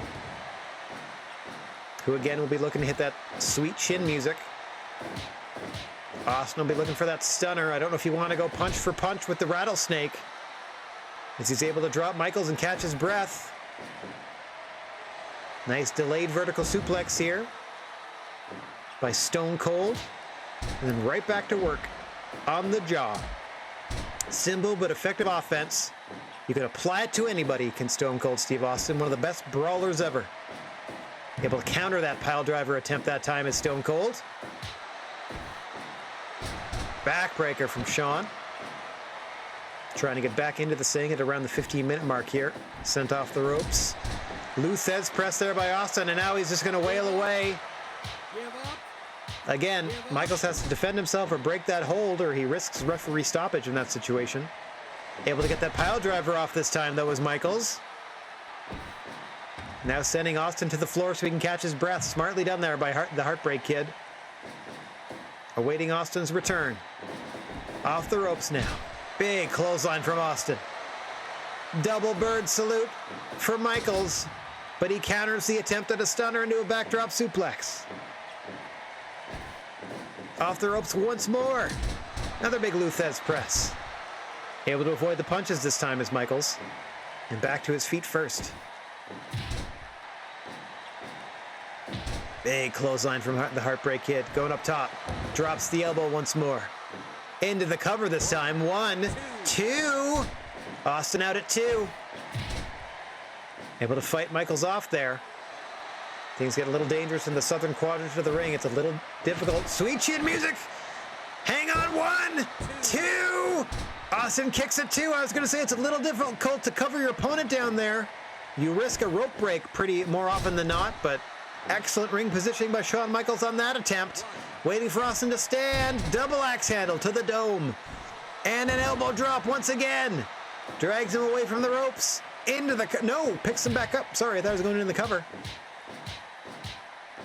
Dropping bombs is Shawn Michaels. And again, down goes Austin. Michaels again to the top. Drops another elbow. That's the 3rd or 4th of the match. Picking his spots both to the chest and the back. Able to block that punch attempt there. Michaels is feeling it. Stunner! 1, 2. Michaels out at 2.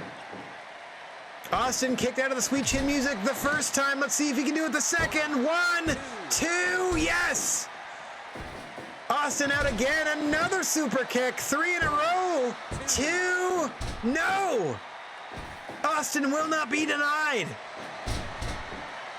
Pile driving Shawn Michaels. Perhaps those are merely super kicks and not the official sweet chin music finisher. I don't know which variation they chose as the proper finish. Perhaps it is the variation out of the corner toward the center of the ring for Shawn Michaels, who catches the leg of Stone Cold outside the ring. No countouts or DQs out here. Shawn Michaels a bit the worse for wear. Austin as well, eating a fistful of super kicks. That doesn't make any sense. A number of super kicks. You think both men would want a little time and distance to catch their breath. You see Michaels in the center of the ring trying to do it momentarily, but Austin continuing to bring the fight. No selling that super kick and hitting a clothesline to end that strike battle. But HBK right back on the attack. This could go either way. Stunner from Austin. Into the cover. 1, 2. Out again. Back and forth they go. Both men hitting their knockout shot, but it's not getting the job done. Could be a referee stoppage. Austin laying those shots in, but Michaels fends them off once again. Stunner to Austin from Michaels. 1, 2. Michaels almost got the pin by stunning Stone Cold. Able to kick out. Elbow drop from the top, and this time Austin gets a foot under the rope and breaks the pin attempt. A main event anywhere in the world, and we have 2 more matches to follow it. Best of luck to the rest of the GWA roster now that we have both Steve Austin and Shawn Michaels in the locker room. Stunner on the floor. Austin rolling back into the ring, thinks he's got it in the bag. Michaels follows him, but he's able to fend him off.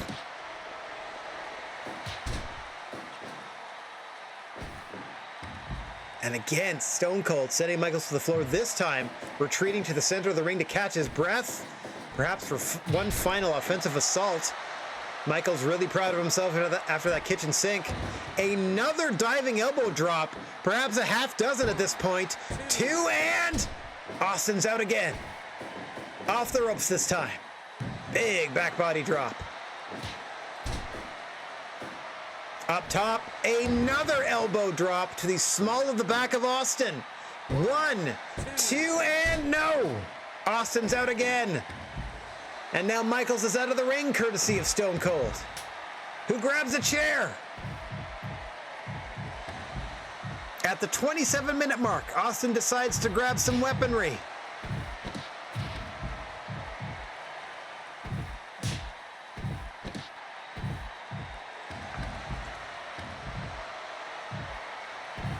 These 2 men slugging it out on the floor.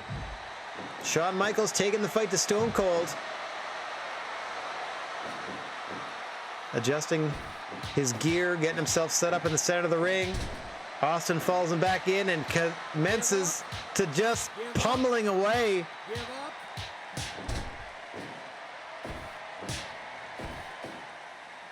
And again, Austin sent to the floor. There's been a lot of brawling outside the ring in this one, as we're heading towards half an hour in this contest. Austin is back in with a chunk of table and just waffled Michaels with it twice now. Michaels countering with a kick to the ding-dong. All's fair in love and war in that case, when your opponent's coming at you with weaponry like that. Figure 4, this should do it. That will do it. Shawn Michaels with a figure 4. Just shy of the 30-minute mark, outlasting Steve Austin in a heck of a contest. Goodness gracious me, what a fight they put on tonight. You darn right it was perfect. You darn right it was a 5-star classic. And we still have 2 matches to go. Let me just save that real quick. Oh, we're into overtime now. All right, coming up, we have the GWA Junior Heavyweight title fight. Champion Ray Phoenix, proudly representing the Doldrum and their leader Raven, taking on Ilya Dragunov for the GWA Junior strap. Let's waste no time in getting down to the ring for this one. Mr. Bigfoot, the senior official, calls for the bell, and we are underway. Dragunov, the defending champion in blue. Excuse me. Ray Phoenix, the defending champion in blue. Dragunov, the challenger in red. Short arm clothesline there from Dragunov, and then that tuck senton. Look for strikes early and often from Ilya Dragunov. Look for Phoenix to counter with that explosive offense of his own. He's got a lot of cutter variations, Rana variations, head scissor takeover variations, destroyer variations. Can come at you from multiple angles, can Ray Phoenix. You never quite know exactly what he has up his sleeve. Meanwhile, Ilya Dragunov, not the fanciest competitor in the world, but certainly among the hardest hitting. And you're seeing it evidenced here in those vicious chops across the chest of your champion. Look at the smirk on the face of Dragunov when he attempts that early cover. Only a 1 count, though.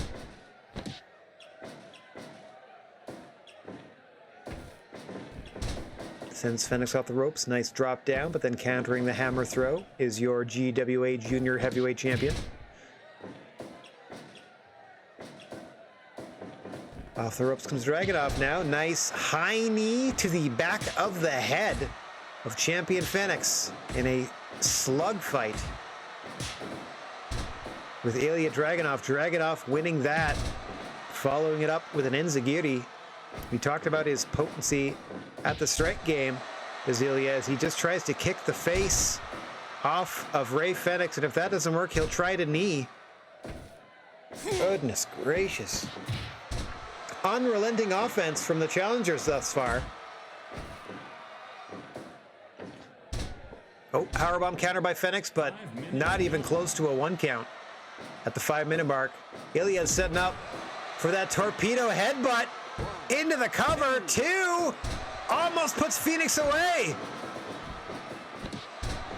That's one of his signature maneuvers there, is that headbutt out of the corner. Phoenix just able to escape. In a big bad way as the champion. Dragunov into another cover. Phoenix on life support, but lives to fight another moment. Teardrop suplex. We just talked about that through the Shawn Michaels match. Ilya Dragunov using it and almost wins the title with it. Phoenix in a big bad way. I've not seen a talent come on this strong in quite some time. Dragunov, since signing their GWA contract, has been a beast. As you can see, the opening 7.5, almost 8 minutes of this has been all challenger. Phoenix is hanging on by a thread here. To say nothing of the heart of the champion. We've seen them endure terrible punishment before and come out on top. See how they do as this progresses, but things not looking too brightly for Ray Phoenix right now. Champion now, trying to get into this thing. Snap suplex, gets them a 1 count. Follows it up with another set suplex, trying to keep Dragunov off their game for as long as possible. Big boot to the side of the jaw of Ray Phoenix, though.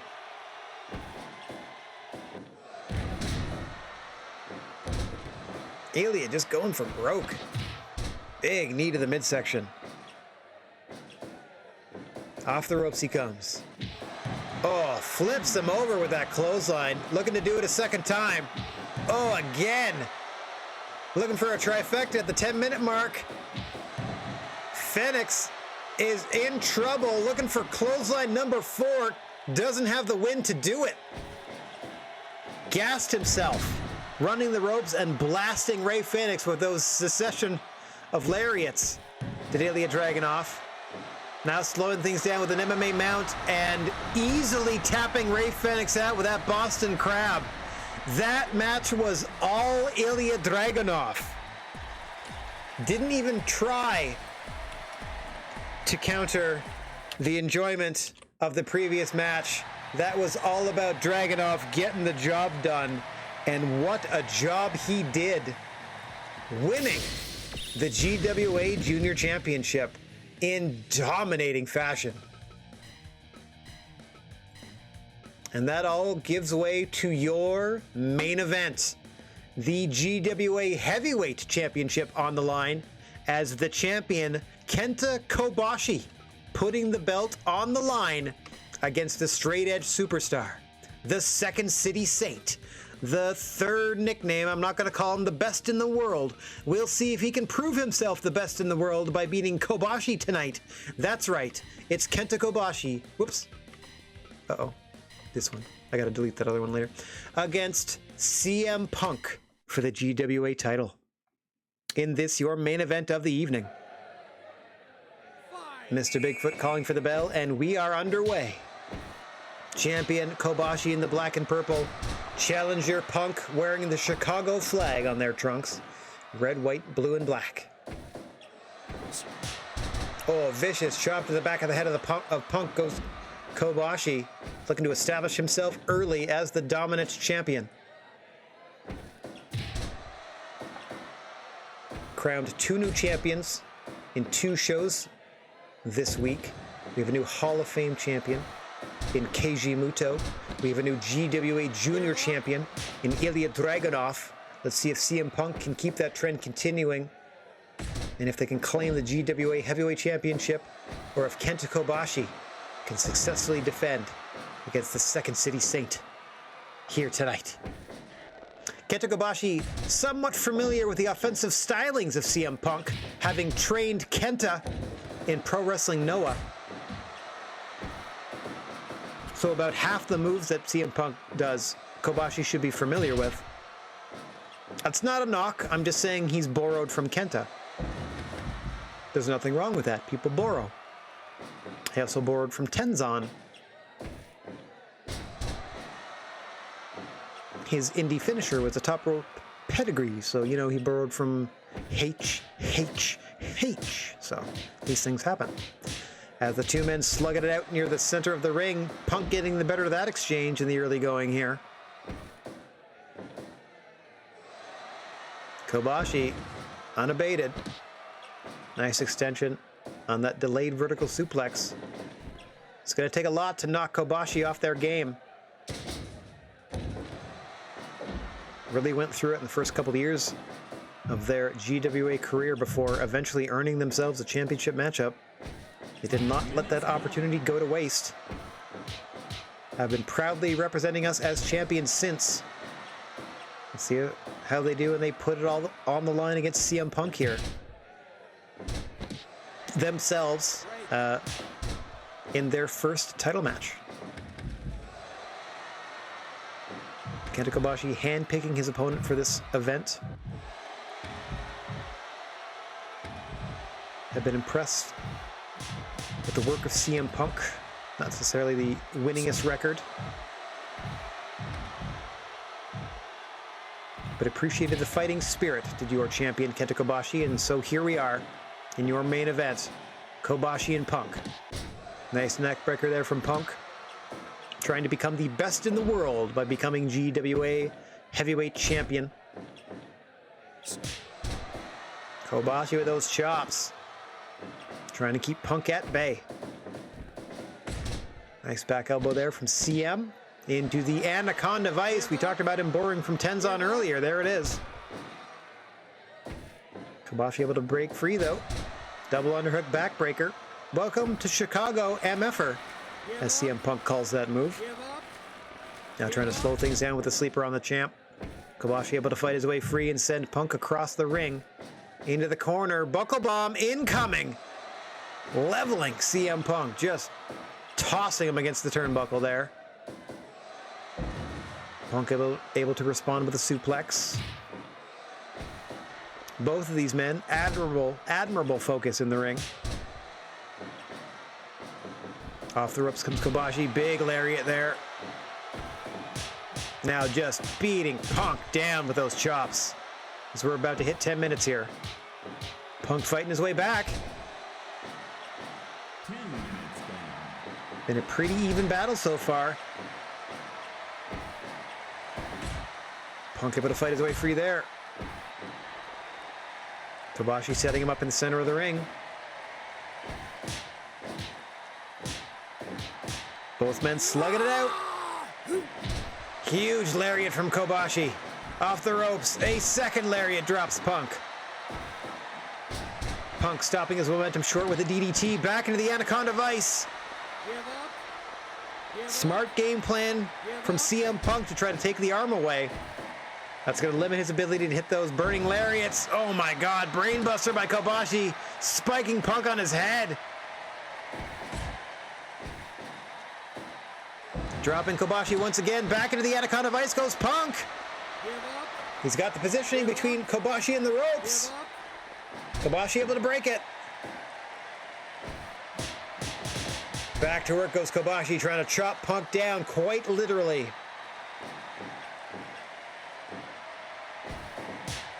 Oh, once again, just slapping him to the canvas is the GWA champion, Kenta Kobashi. Once again, maneuvering Punk to the center of the ring here. Off the ropes goes Kobashi. Huge lariat. Champ feeling it. Half and half, folds Punk over. Punk back to his feet first, but the worse for wear.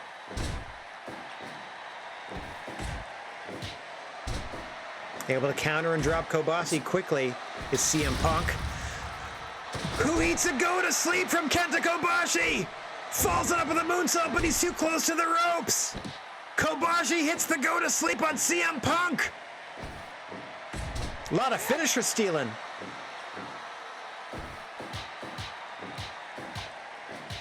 Punk really behind the 8-ball now.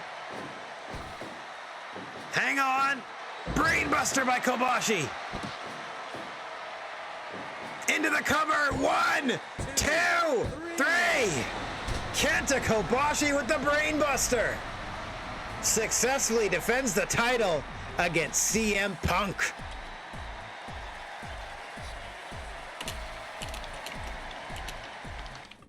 Not too shabby. How do we do? 91. I'll take it. I'll take it. Not as disappointing as the match prior to it, but that's okay, because it didn't really matter. He retained! Yeah, buddy!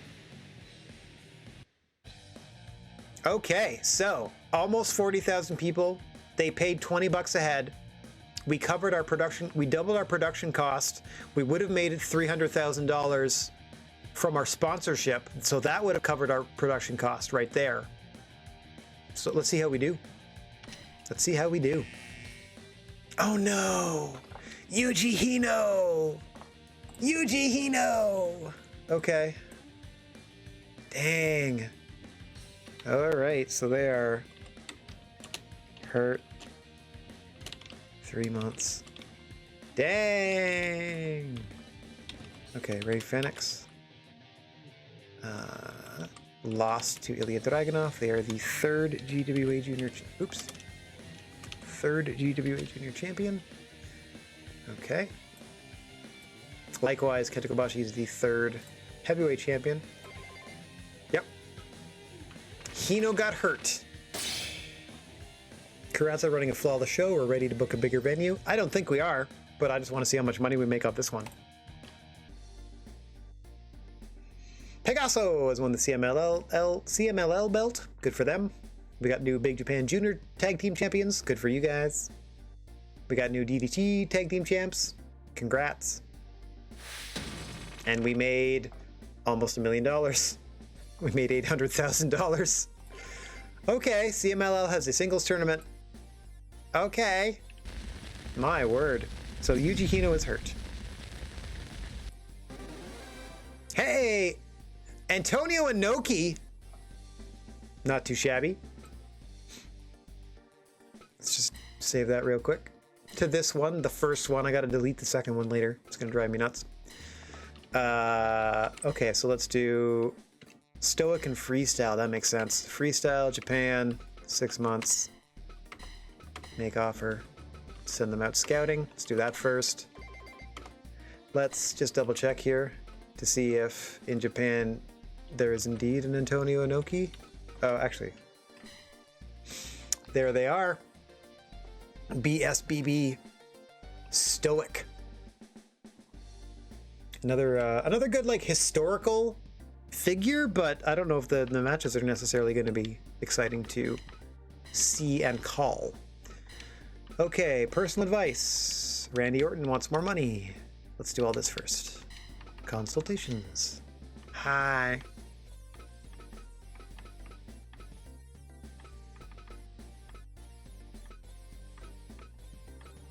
Oh, I guess Michaels isn't anywhere yet. Okay. Orton wants more money. Hi, you get a tiny raise. There you go. What was that? Your wrestlers are starting to lose trust in you. Is it because their salaries are too low, or is there another cause for their discontent? Maybe they don't like the types of matches you book them in. Be sure to take their fight style into consideration. Interesting. Who doesn't like me? Michaels hates me.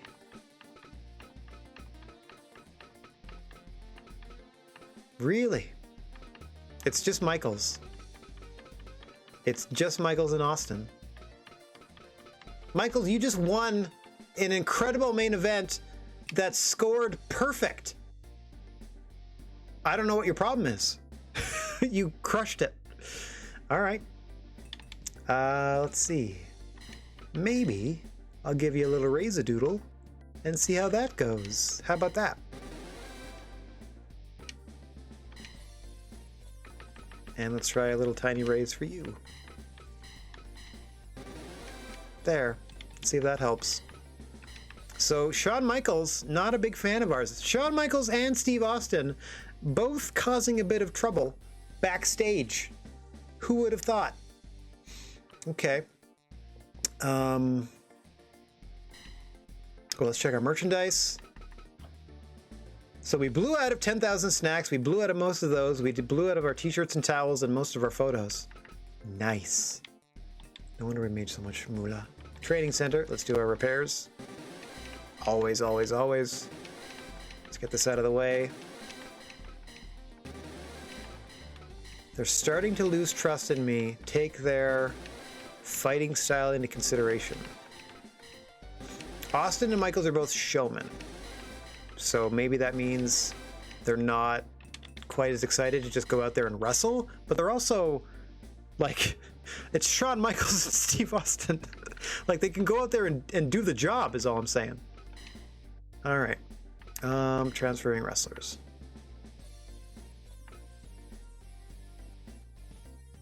I kind of like, let's pull you out of here.